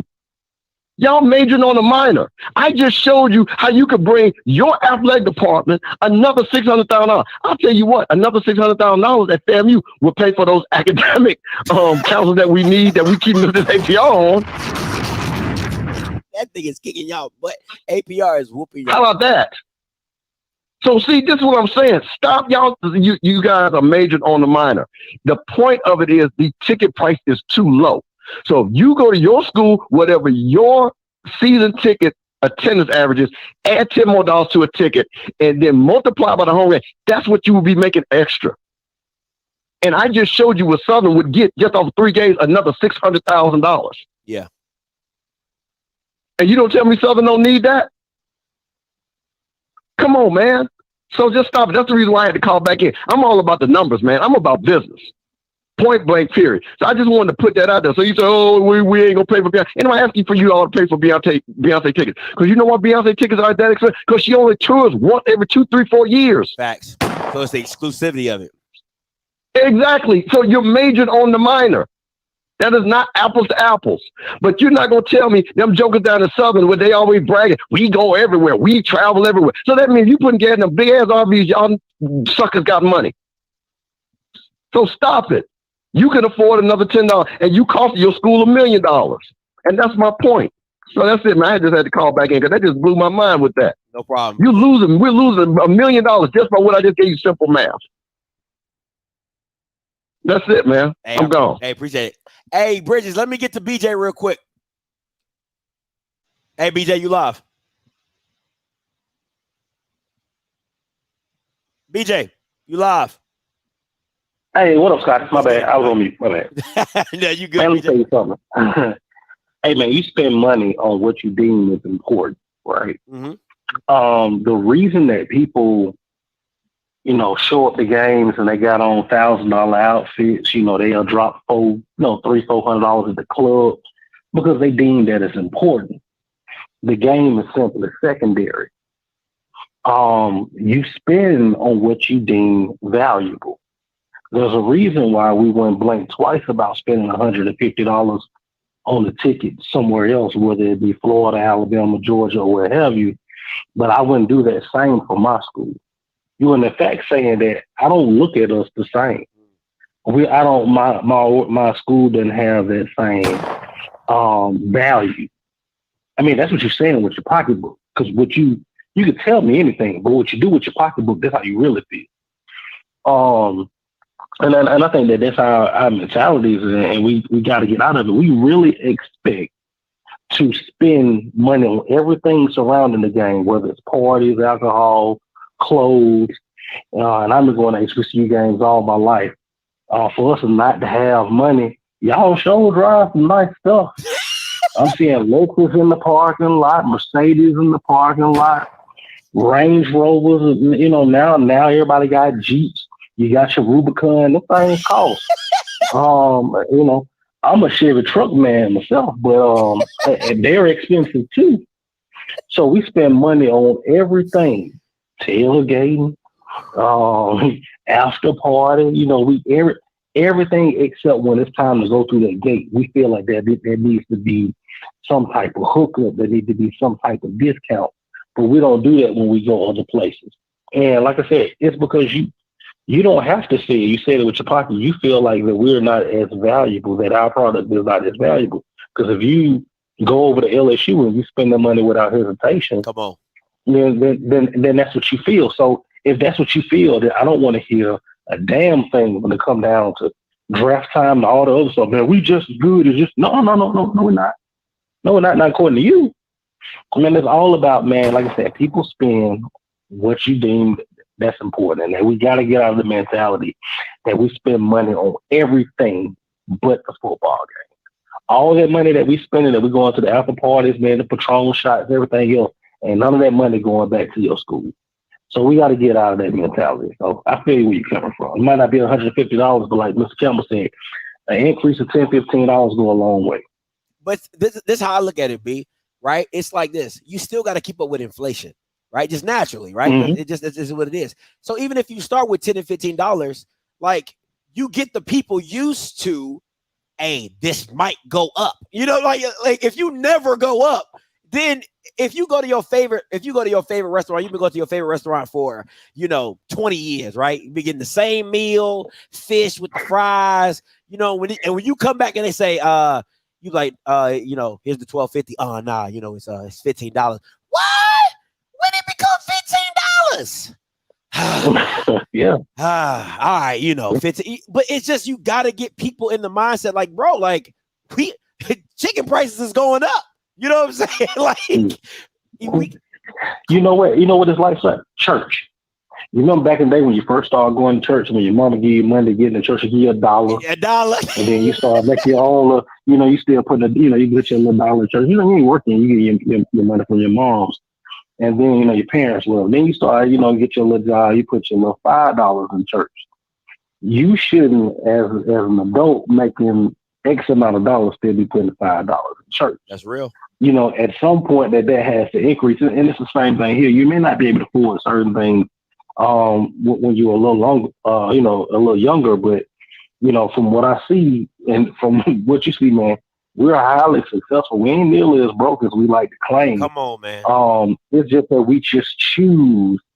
The expectation is that I'm going to spend this amount and that's all. So like I said, man, we just got to get out of that mentality, because we always say we tired of us playing these money games. I don't want my team to go get broke up for these money games. But guess where the money gonna come from?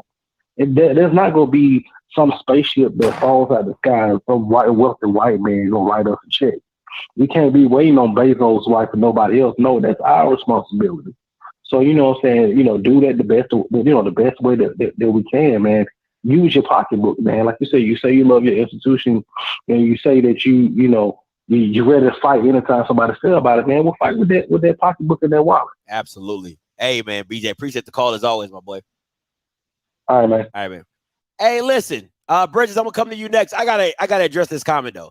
That's all cool, but Nike ain't charging Chanel prices. Bro, do you think them Air Max 95s that came out in 95 are the same price that they are in 2023? Hell no. So stop smoking whatever you smoking in your damn picture. Because it wasn't really smart. You're trying to make a big oh, they're not charging Chanel prices. Well, they're not a luxury brand. That's number one. They're not a luxury brand. They're a casual brand. And number two, they have increased their prices over years.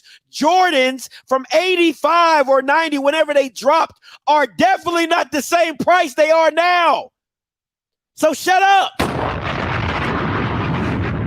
Dumbasses, boy. Bridges, coming to you. Yo, what's up, man? What's goody? What's up, man? So, all this ticket price talking and whatever, because me personally, I worked in ticketing last year.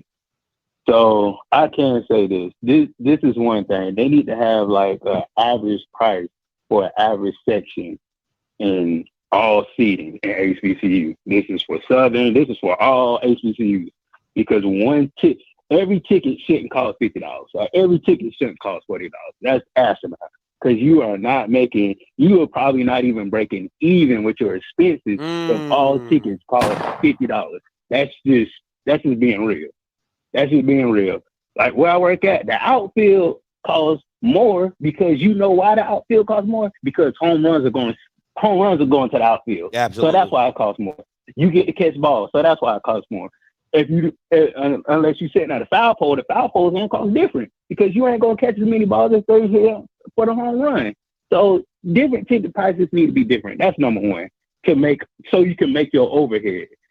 That's number one. Number two, if all these people like to go out to clubs, spend money on this and that, why don't you bring the entertainment to the stadium?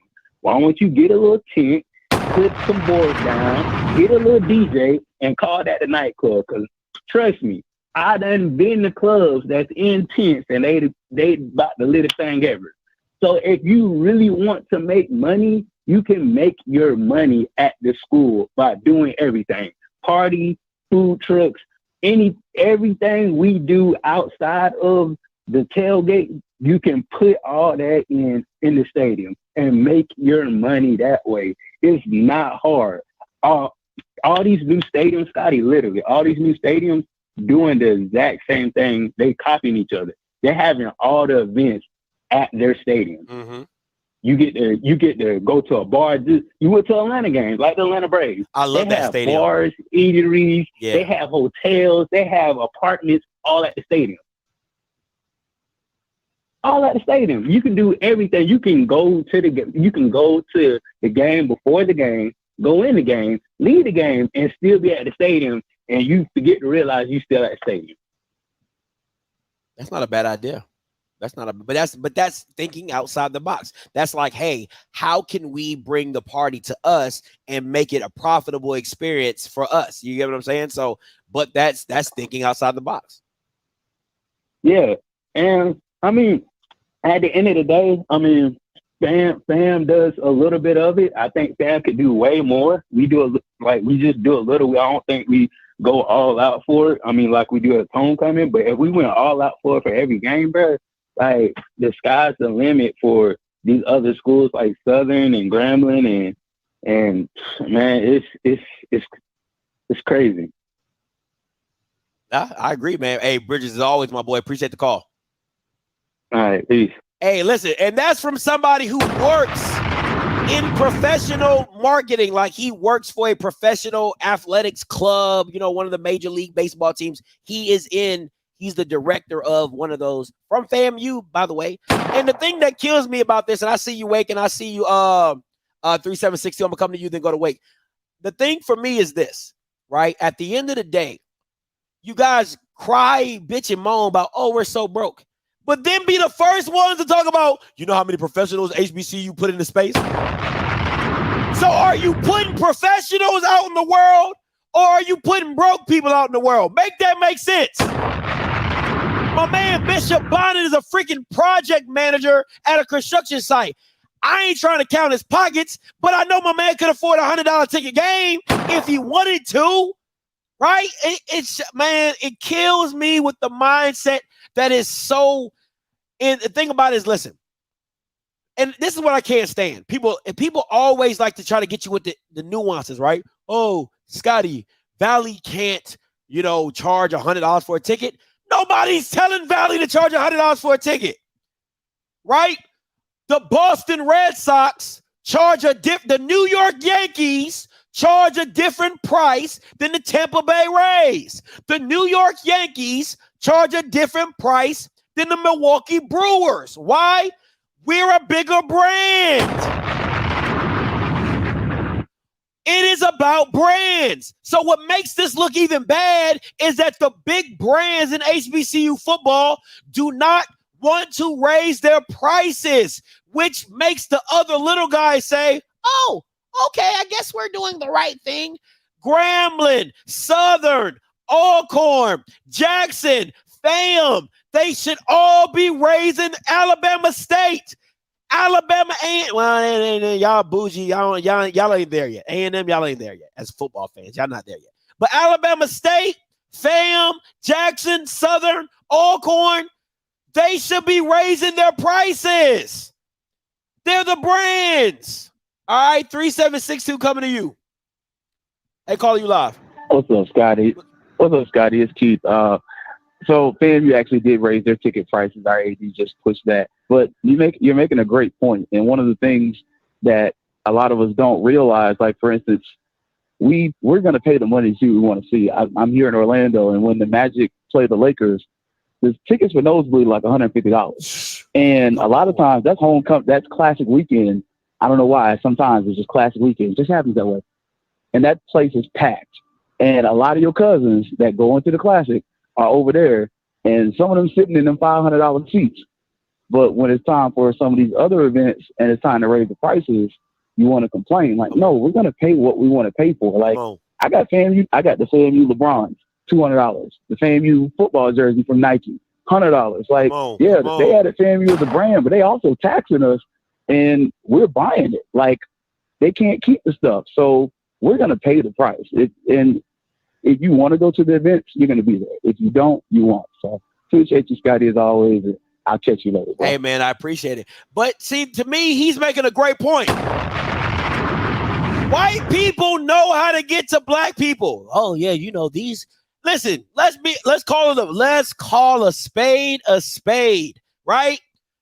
We know as black people, we like to look good. We like to stunt, right? That's just what we do.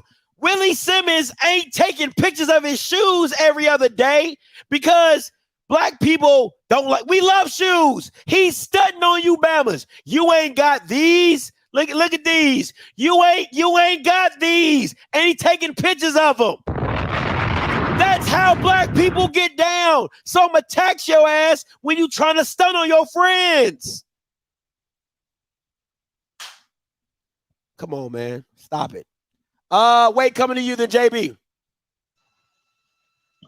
So you just hit that point that I was going to make. That I was told by a black scholar years ago that the number one thing black people like to do is show off. I was told it a long time ago.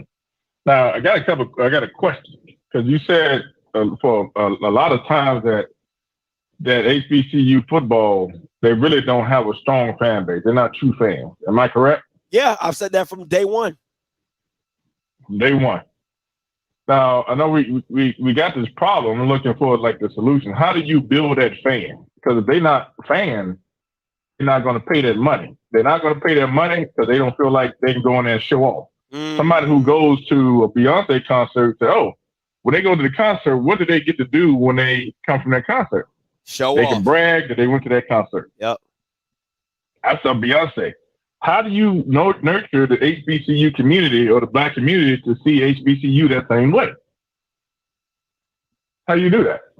That's a damn good question. And I think, you know, the fumbling of the bag scenario with Jackson comes is that you didn't use, you know, I got to see Dion, or you didn't use your name as the marquee to be like, hey, I got a chance to, you know what I'm saying? Like, because think about it. If he stayed there for 2.5 years. So in the 2 years that he was there, if y'all would have raised ticket prices through the roof, a lot like people like me would be like, man, I'm glad I got to see Dion when I could. You get what I'm saying? Because you can say, hey, I got to see Dion. You get what I'm saying? But you paid a premium to go see him. You know, you paid a premium to go see his team. It's hard to see. It's hard because, one, the way the NFL draft is and how FCS players and HBCU football is getting pushed down, the marquee names which would drag you into the stadium, like a McNair, like a Tavares Jackson, like a Shador Sanders, you don't really know what those names are because you don't know if they're going to get drafted. So they're big time HBCU names, but you don't know if they're going to be the future name, right? So like an Akil Glass, I think he was kind of marquee, if I'm being honest. I don't think he was like, ooh, like must-see TV, right? And I think that's what you're kind of missing. You're missing that must-see TV athlete that really makes you have to go. You're like, man, I got a chance to see McNair play against, you know, Valley, and he put up 500 yards. Like you need more of that. I think if more of that was to come into play with some of these athletes and some of the talents coming into HBCU football, I think you can get Bama's really paying premium to go see top level athletes. Not saying that they got to be Power 5 level. They just got to be special for FCS. They got to be special for HBCU. And I think that's what they're missing, if I'm being just a little, you know. Yeah, just like with me, I grew up in Memphis, and I was an SEC fan. I was a conference fan. Yeah. I knew when I was going to turn on that TV, I don't care who was playing. It could be Vanderbilt versus Mississippi State. It was an SEC game because I knew it was going to be a certain level. I knew it was going to be a certain level of play. Maybe I was just, you know how people grew up in church? You find yourself, like I grew up in my late 20s, people said, you Christian? I said, well, they made me go to church. But it was something they just put in me from day one. You going to church, you're going to church, you're going to church. This HBCU thing, do these people that go to HBCUs and support black college, do they do their kids, they do their families that same way? Because I might watch the LSU game, but I'm not caring about the athletes.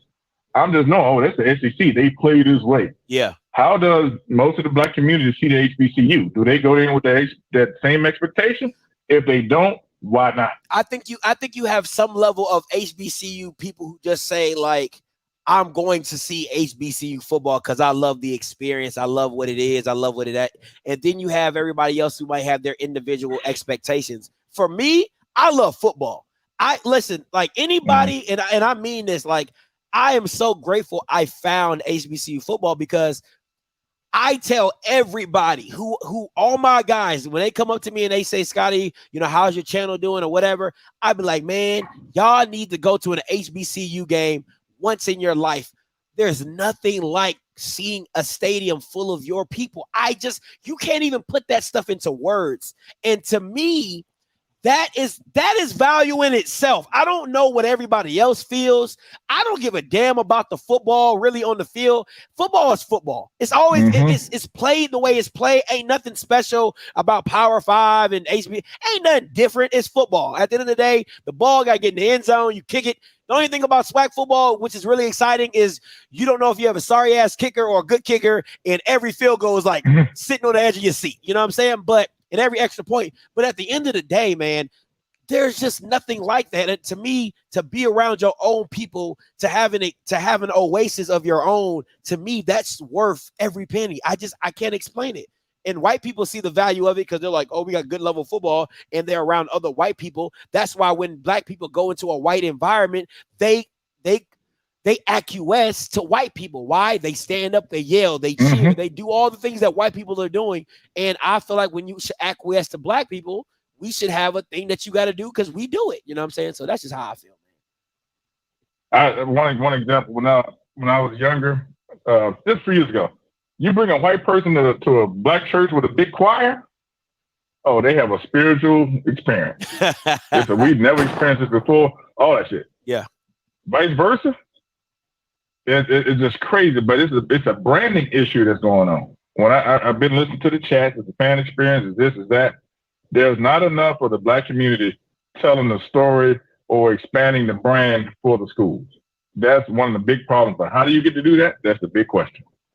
Thanks, man. No problem, man. Appreciate you. Yeah. All right, JB, coming to you. What's up, JB? All right, Scott, I had to call back. Okay, but I had to call back in again. Okay, for two reasons. One, this actually kind of goes to answer the question that was just asked about this. Okay, so I live in Houston. I moved here in 2013. When I moved here, the Astros sucked ass. I mean, they were terrible. Tickets were dirt cheap. Now, you add a few World Series championships to that, the ticket prices are skyrocketing. Why? Because their brand has improved. They're a champion now. They're going to raise money to get the extra revenue to come in. It's the same thing with sports to a certain degree. And of course, you mentioned this earlier about the Colorado charging, like for the spring games, they netted $200,000 from their spring game stuff, goes straight to the athletic department. That money could be used for other things as well. Now, we talk about how come we don't have facilities, we don't have all these other things. Well, that must profit somewhere, somehow. When you want to keep things the same way they are, sure, you're trying to appease to a culture piece. You're trying to appease to a cultural aspect. And of course, I'll use Deion example at JSU. People were so caught up in the allure and just the phenomenon of Deion that they want to make things enjoyable for everyone. Colorado's like, F this. It's a business. Facts. He's here. Let's make this money. Let's milk it. That is the difference in mentality, Scotty. The difference is the fact that, and I think Kristen Campbell did a good job of this, BJ Jones did a good job about this, you know, they see this as a business decision. We are so caught up in the experiences. I see people check out with them, okay, well, let's bring the bands to perform for rappers and stuff like that. So you're going to bring in more money to bring rappers to come and perform at your shows. And you're going to raise ticket prices. Of course, the money that you pay that rapper to come, you might lose that money to raise the ticket price to pay for that rapper to show up. Mm-hmm. How about you just show up because it's your school? How about you just pay that money because it benefits your school? How about you just invest in your program? Because and of course you mentioned that thing this weekend about us getting beat by our family state champions in baseball. I had some of my family friends. So okay, y'all kicking ass in baseball. Are y'all going to start investing in your baseball facilities? And they're like, that's next on the docket. So guess what? They're trying to find ways to raise money to pay for these things they want to invest in. We cannot keep asking why the kids don't want to come. We cannot keep asking how come no one come play for us when you're not willing to invest in your own product. That's real. That's real. You have to invest in your own product. Things like raising ticket prices is simple, but it needs to be done. It needs to be done. And once again, I see $22 want to see rappers, of course. But will the ticket prices being raised reflect that? Probably not. But once again, people are worried about the wrong shit. People need to go to support because it's your school. Yeah. Not because you're trying to be entertained, because it's your school. That's why you go. That's all I got, man. I'm done. No problem. No problem, JB. Appreciate it.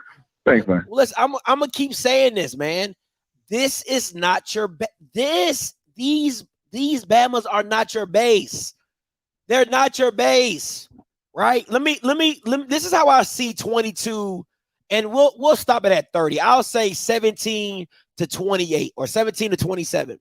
17 to 27 in the grand scheme of this, they're the kids at the kiddie table, right? Especially 17 to 25. You're the kids at the kiddie table waiting for your opportunity to get to the grown-up table at Thanksgiving. Tell all you black Bamas in here, tell me this. And listen, this is it's 330 of y'all in here, right?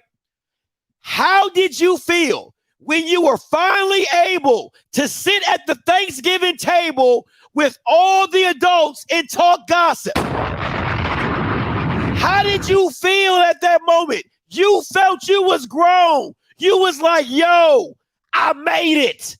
I'm here now. Thank God. Woo! Man, I can talk about Aunt so-and-so and her cooking. I can talk about, Uncle so-and-so and his wife that ain't doing the right thing. You felt grown. Pass the peas. Let me get a roll.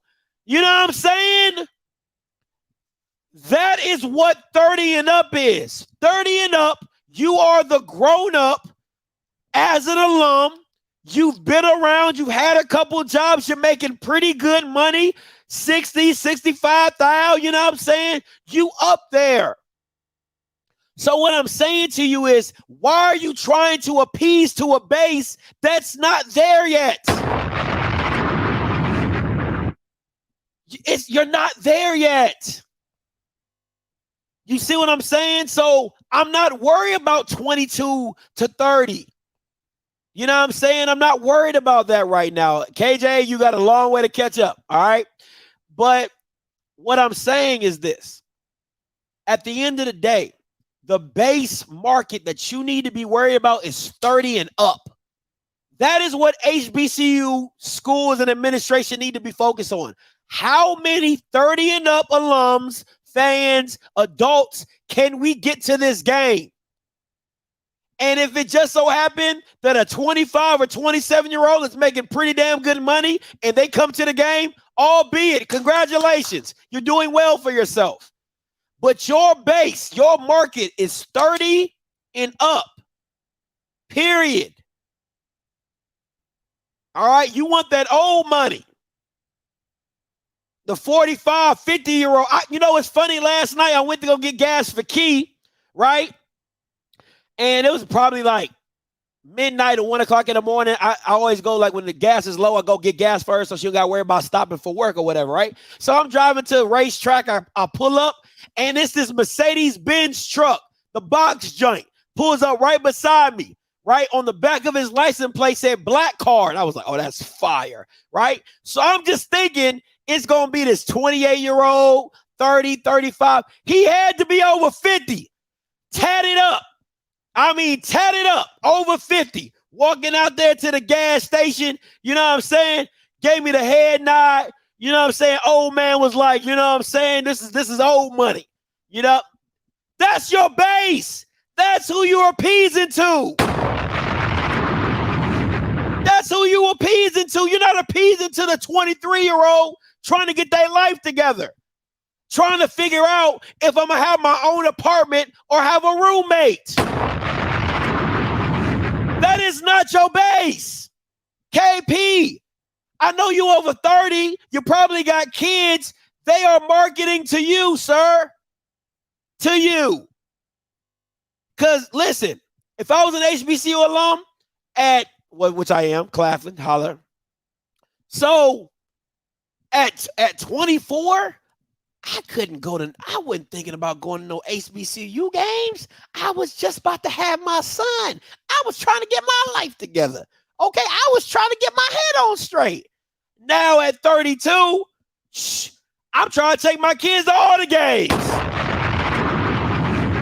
You know what I'm saying? I'm trying to take them down to Miles, Alabama State, trying to take them to FAMU. I'm trying, we trying to be out here in these streets. So it's just different, man. It's just different. Just different. What's up, y'all? Talk. Oh, all right. First time you said JSU good. You know what I'm saying? That's who got the money. The old people. That's how I get the money. It got to come up, man. It got to get up. So that just is what it is, man. Listen, I'm about to get up out of here. Tonight, 8 o'clock, I'm doing a show again. We doing straight coaches, right? I'm talking, I don't know if y'all seen the HBCU game day list of like the top 10 HBCU coaches, something like that. We breaking that all down, all right? And then I got another topic you definitely going to want to tune in for. So tonight, 8 o'clock, back here, all right? 8 o'clock. I'm probably not going to start on time, okay? I'm going to try to, but I probably ain't. But I hope so. All right? Tonight, we talking straight HBCU coaches. We're going to go over the list. Y'all are talking, I'm going to get to you. We're going to go over the list. And listen, I'm telling you, you are not going to want to miss the secondary topic of this coaches talk tonight at 8 o'clock. All right? Yard Talk coming to you. Scotty. What's up? You can always tell who is a worker or who is an employee and who is an employer. Ooh. What are these people even talking about? Now, I don't know if y'all know this or not, but I have a yard sign business. Those like happy birthday yard signs that y'all see in people at people's houses. I own that. And one thing I knew when I started my business was you have to identify who your audience is. I knew that I'm a Black woman in business and I wanted to service Black women. So I had to go and get stuff that Black women like. They like flashy, shimmery, over the top stuff. So guess what I did? I took the first year of my profit and I invested it into quality stuff that my market likes. I don't understand why we act like we cannot do the same. The principles of business do not change. Talk to them. Talk to them. So and I'm gonna tell y'all about a mistake that I made, because I've had some high profile clients, right? I live in Houston, and you know it's basketball teams and everything, and I've serviced those clients. That's not my target audience. I'm not gonna get a basketball wife to want a yard sign every week, but am I gonna get Miss Keisha that got 2 kids? Yeah, and so I marketed my price to fit my demographic that I knew that that was going to be my primary customer. I don't understand these people mindset. To me, it just feel like y'all are not business people. But we've been seeing that all through the SWAC and HBCU. So let's not just blame it on them. It's rampant. It's just rampant. It's everywhere. So, and then that's why I was, a couple of weeks ago, AD Bryant said we want to sell 5,500 tickets. Now, A&M people didn't laugh, but other people in the SWAC laughed. I'm like, why is that an unreachable goal to y'all? I've seen A&M people like, yeah, we're going to get there. We're going to get there. And then so I said, I'm going to support them too. So I went to the website and I saw what the ticket prices are. I said, okay, well, they charging their value for their season ticket. Mm-hmm. That's it. And I don't know if you ever looked at it, but that they are about where I feel like everybody should be.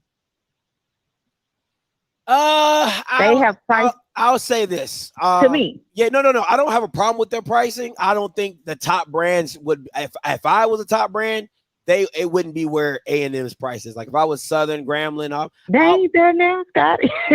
Yeah, they ain't there right now. If I was Grambling, I'll be at like. If I was Grambling, Southern Fam, I'll be at $300. That would be my season ticket prices. I'll be at $300. Yeah. Yeah, I think A&M is a little bit less than that. But it's like I can agree with that. Yeah. But I would say the only thing that's probably stopping Grambling from doing so is the fact that we don't have that many home games. Historically, we haven't had that many. Yeah. So I think last year we had 3. This year we had 4. So I think that may be the only thing that will be the difference between what we pay now and 300. But definitely they need to go up. You get and you people not saying this, but you getting a 2-for-1. You got the band out there all day. You got the football team. Come on, y'all, $40. Y'all are not true fans at this point. Y'all just want an excuse, or you just really not a true fan. That's how I see it. That's because I don't have a problem giving to my school. I even bought baseball season tickets. So this conversation, it don't resonate with me. She said, "I don't speak broke. Be no speaker broke."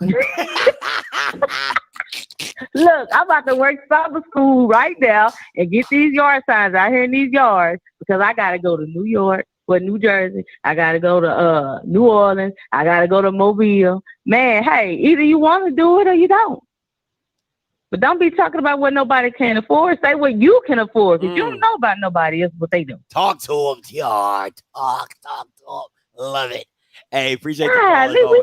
It bothers me so bad because we keep having the same conversation. Hey, y'all, they said, what's your website for your business? Oh, Yard Talk HTX. Yard Talk HTX. Houston, Texas. That's what my name actually started as for my business. Makes sense. All right, appreciate the call as always. Segment. All right, Scotty. No problem. Hey, listen. Kanye West says a line. I absolutely love this line. He says it. He said, "Look at this peacoat, tell me he's broke." Oh, I love that line.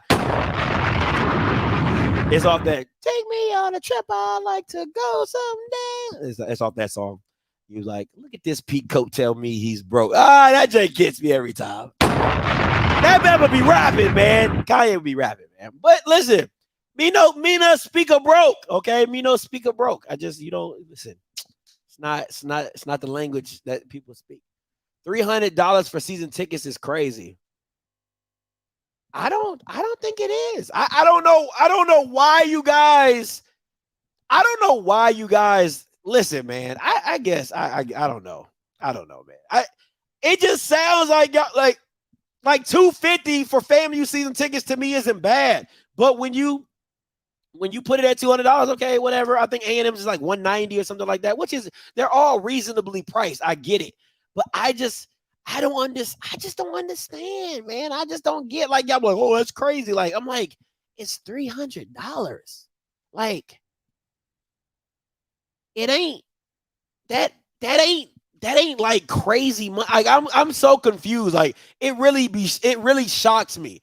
Like if Claflin had a football team, okay, I would give Claflin $300. And I'm like, yo, I can't even go to every game, but that's my school.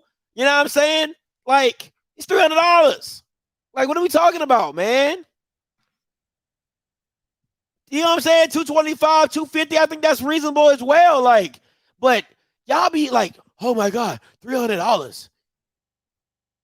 I'm like, it's not expensive. Like, $300 is not expensive. Like, my phone bill is like $260. My phone bill is like $260 every month. It ain't crazy. I'm sorry. Anyway, but my 4th season tickets for now that's now you're spending some money. This is me speaking broke. I ain't this is me speaking broke. I don't speak that. $760. Okay, Mr. Walker, you got me. You know what I'm saying? Listen, now I'm speaking broke. Like now I'm speaking broke now. That is not in my budget. That is not in my budget.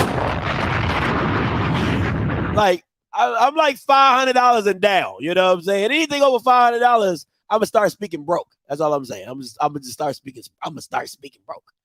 Nah, that. Yeah, I'm gonna run away from that. I'm gonna run away from that one. That is me speaking broke all day long. I mean, me no speaking $760. All right.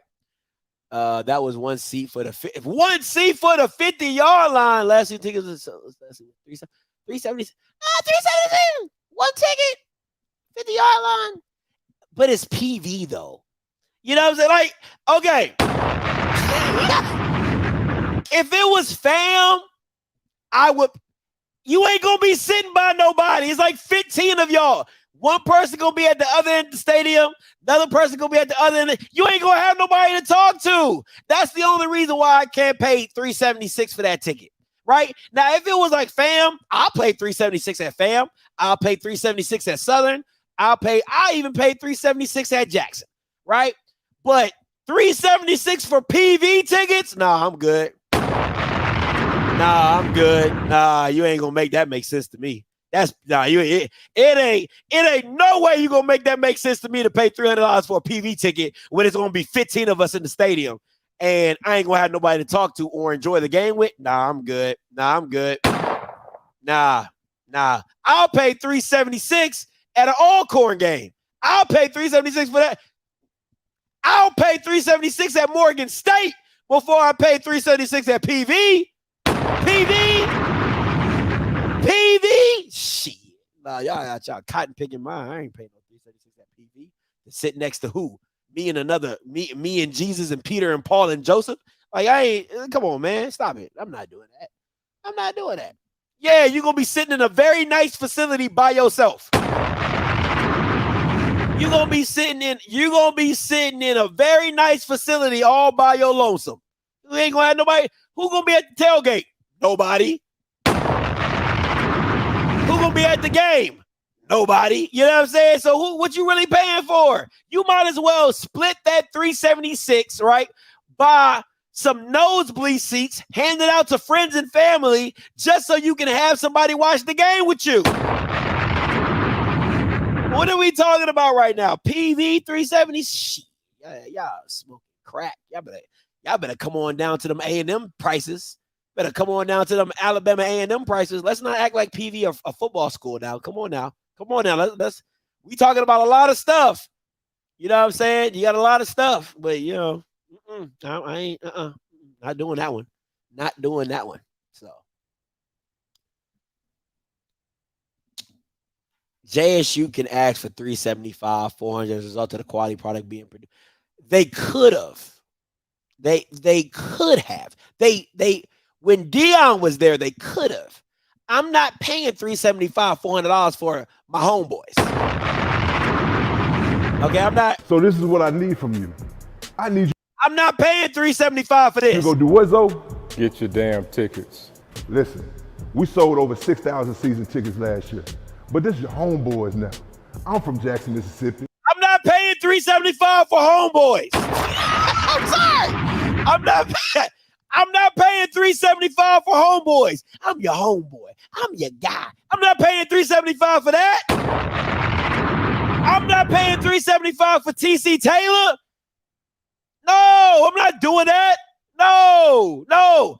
It was $375 for Dion. Yeah. For Dion. Yeah. But $400 for Dion. Yeah. $375 for my homeboys. Shit, no, I'm not doing that. You got me all the way messed up on that one. No, I'm not paying $375 for Josiah Wick and Coach O. I ain't doing that, okay? I'm not doing it. So miss me with that. I'm not saying they not worth $250. You know what I'm saying? $275, $225. Yeah, cool. $375? Shit. For my homeboys? For TC Taylor? Nah, come on, man. Y'all gotta be shitting me right now. Y'all, somebody, where are the cameras at? Somebody gotta be pranking me. Somebody pranking me right now. Where are the cameras at? Where the cameras at? Because I know y'all got to be lying. I know y'all got to be lying. I'm not paying $375 for Bubba McDowell. He can't even. What?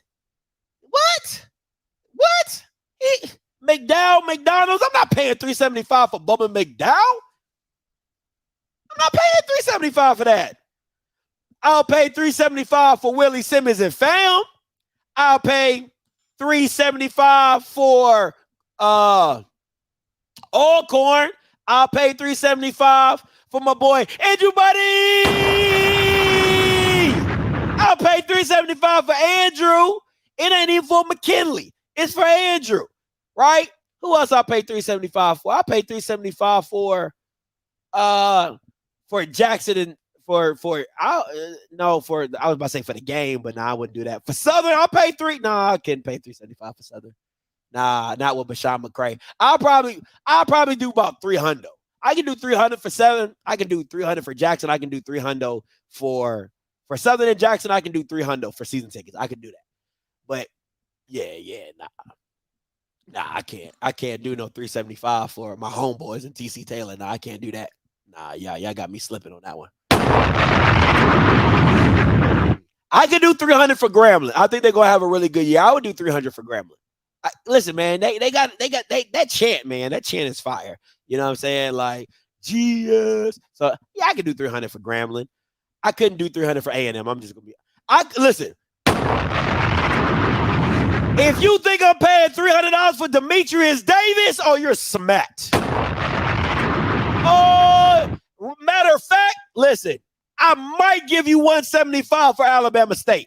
I might give you $175 for Demetrius Davis. Shit, I might give you $175 for season tickets. I might, and that's a very high might. I'm not giving you over $200 for Demetrius Davis. Shh. Yeah, I want to see Miles Crawley. I think Miles Crawley like that. You know, I think Miles Crawley like that. I'll pay $300 to go see Miles Crawley. I ain't even gonna hold you. I'll pay $300 for that. Let me see who else I'd pay $300 for. Listen, I'm gonna keep it a whole buck. Y'all couldn't get $100 out of me if I was Bethune-Cookman. Y'all Bamas couldn't even get $100 out of me if it was Bethune-Cookman. I ain't even gonna hold you. What's up, KJ? Talk to me. What's up? What's good? I think kind of part of the problem, though, with us trying to raise ticket prices, and when I say us, I mean just HBCUs in general, is that people kind of see HBCUs, in my opinion, as the homeboy. Like, we kind of got to step out that box of, like, we not y'all's little friend. Yeah, we do for community. We support community. We do a lot to uplift community. But at the end of the day, the university has needs. And while we are of community and from community and we want you to be a part of us, we not your little friends. We not your little homeboys and chitlin circuit folks. So fair. I think kind of people view HBCUs, Black people view HBCUs as that sometimes, and they don't value the product, even when it is really high quality product that HBCUs produce, because they look at the schools like, yeah, you're supposed to automatically do for us and take care of us, and it's like, no, it's not like that. There's the university, there's the city, and that's the community we sit within that we love, but y'all have to show us some love too. And we're not your little friend.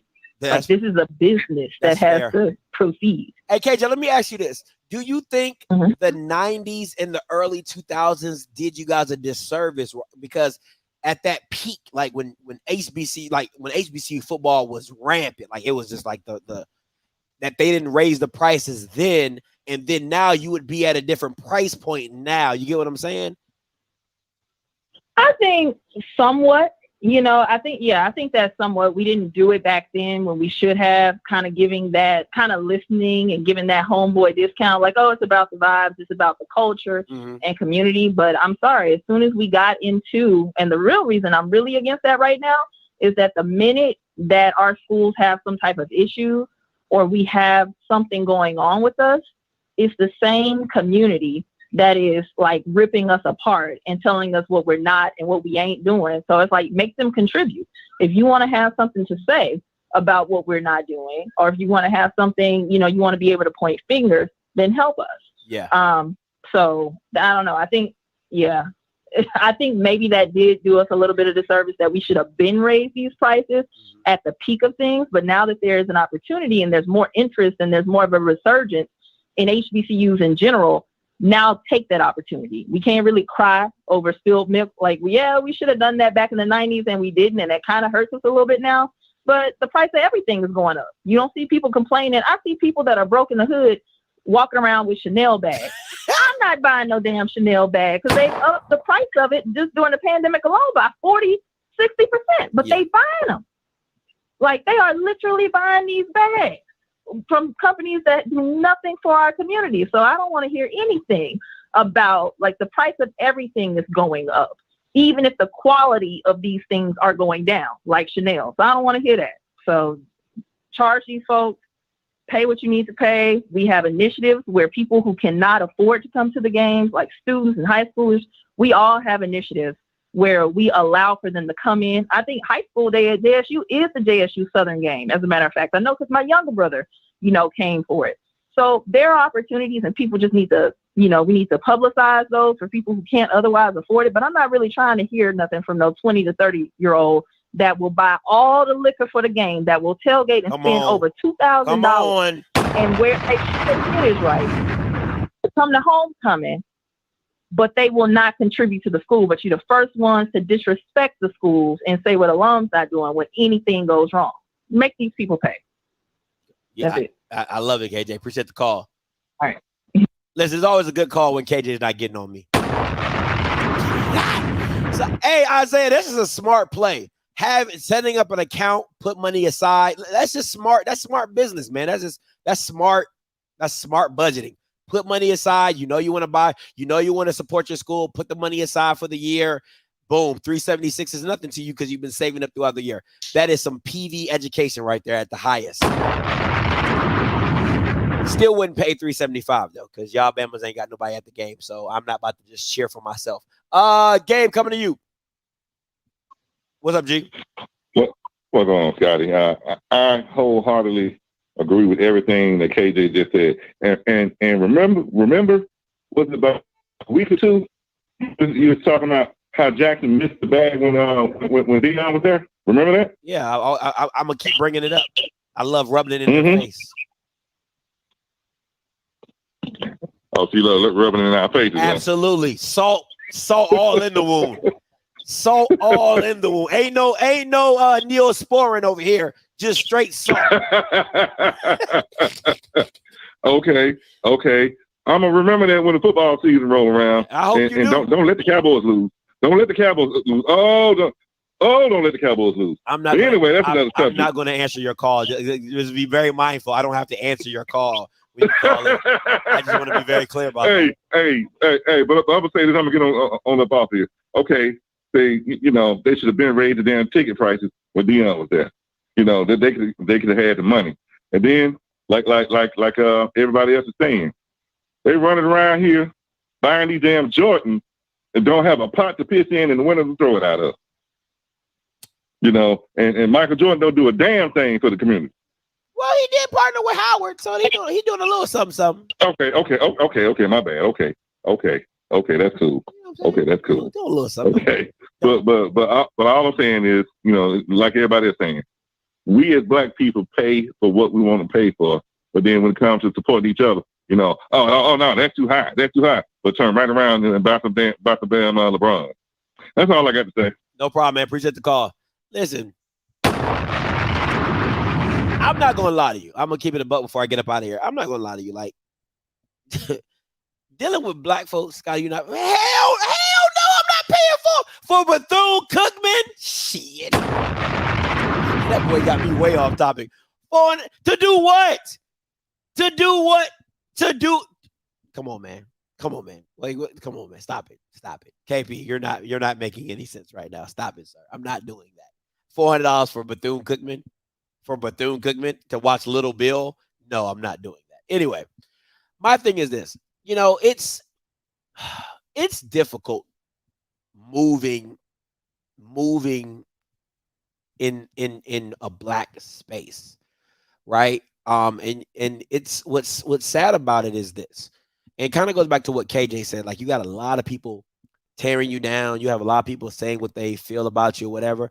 And let me just be very clear. Like, do I want to see Jackson State fail miserably at football? Absolutely. But as an institution, they're pretty dope. I know some people from Jackson. They're pretty dope people. You know what I'm saying? So I'm not getting on the people per se. You know what I'm saying? But just, do I want them to fail miserably at football? Absolutely. And I'm always gonna. I'm gonna champion the failure.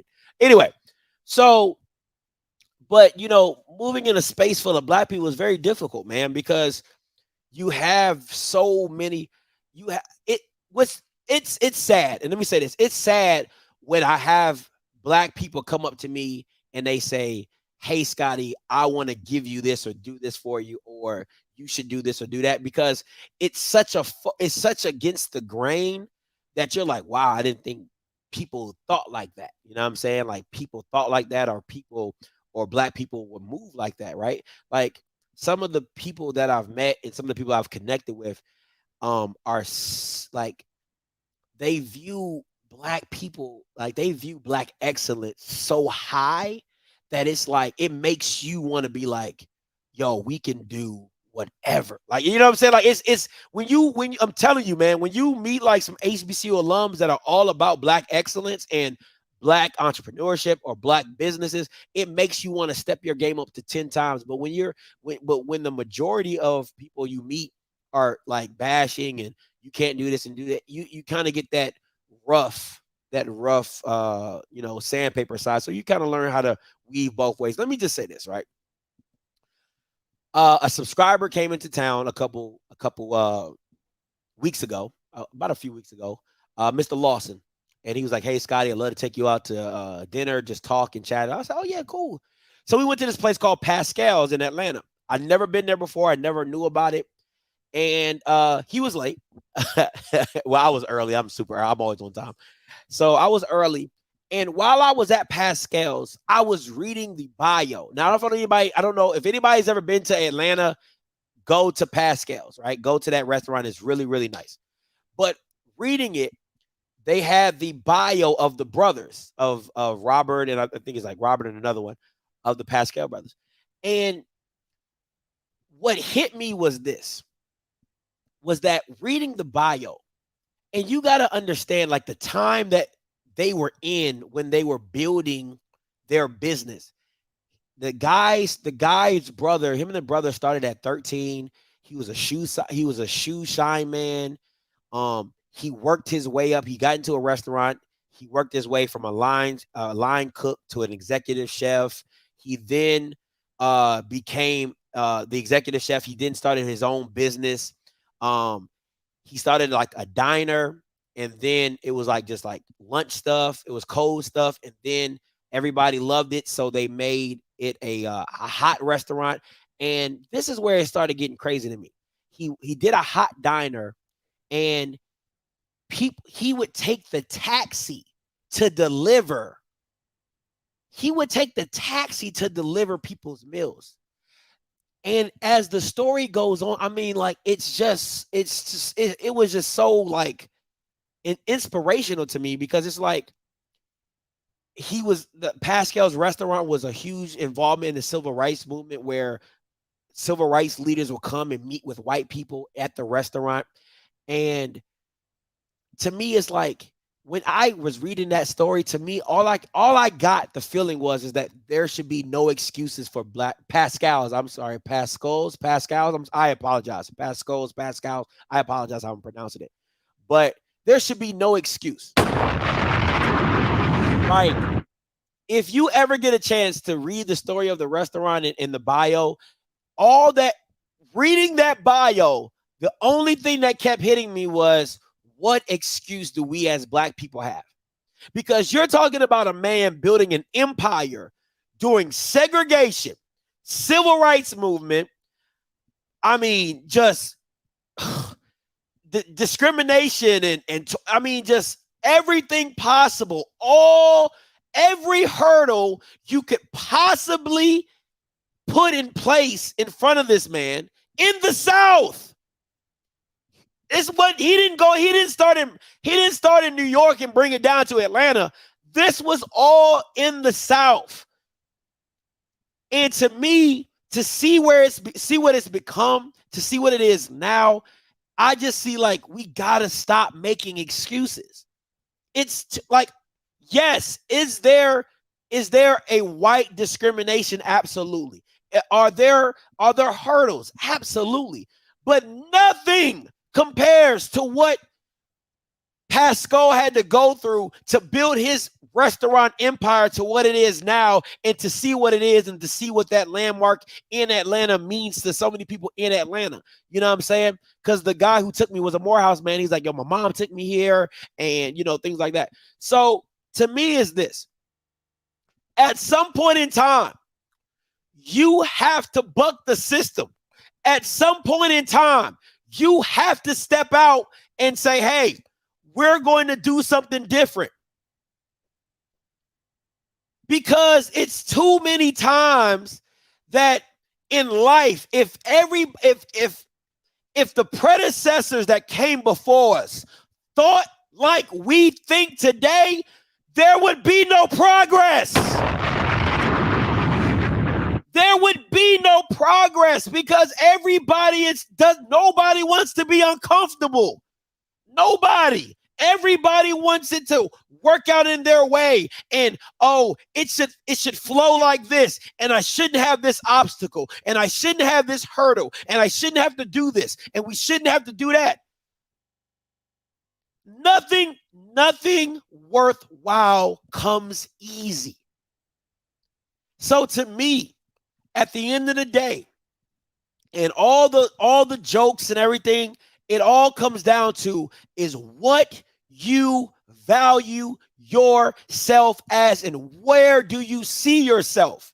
Because if you're going to continue to see yourself beneath your counterparts, you're always going to treat yourself as such. If you don't see yourself, listen, I preach this every time. People like, oh, Scotty, I hear Jackson people, and especially Jackson people, they talk about, oh, we could be Power 5, and oh, we could be this. You don't need to be Power 5 to be transformational. You don't have to be in FBS to be transformational. All you have to do is elevate what you currently have. All you have to do is value what you currently have and what you can change, because it's no different than what you tell anybody who leaves the ghetto and moves to a nice place. It's like, bro, don't take your bad habit to the new place. When you get into a new relationship, don't take old habits and put them in a new relationship. You're going to have the same result.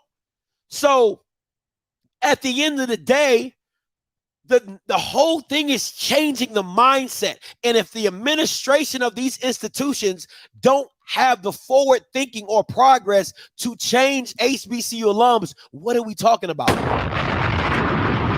What are we really talking about? And I encourage anybody on this stream, all 292 of you, if you don't know what Pascal's is, I'll bring it up, right? So you can go read the profile. Let me bring this up real quick so you Bamas can see it.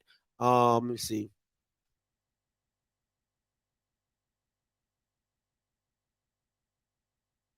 Pascals, all right? This is how it's spelled, Pascals. All right? This is how it's spelled. Let me slide it over so you Bammers can see it. All right. If you don't know, please go read the bio on this restaurant. I'm telling you, it will change. It will change your life. Go read the bio on this restaurant and how it got started and what that man had to go through to keep what he earned and what he did, right? What the brothers had to do. Please go read that on your own time. I'm telling you, it's if you have any hint of entrepreneurship, any hint of motivation, or anything of just Black excellence, go read that. It is, I'm telling you, it's different, man. And I agree.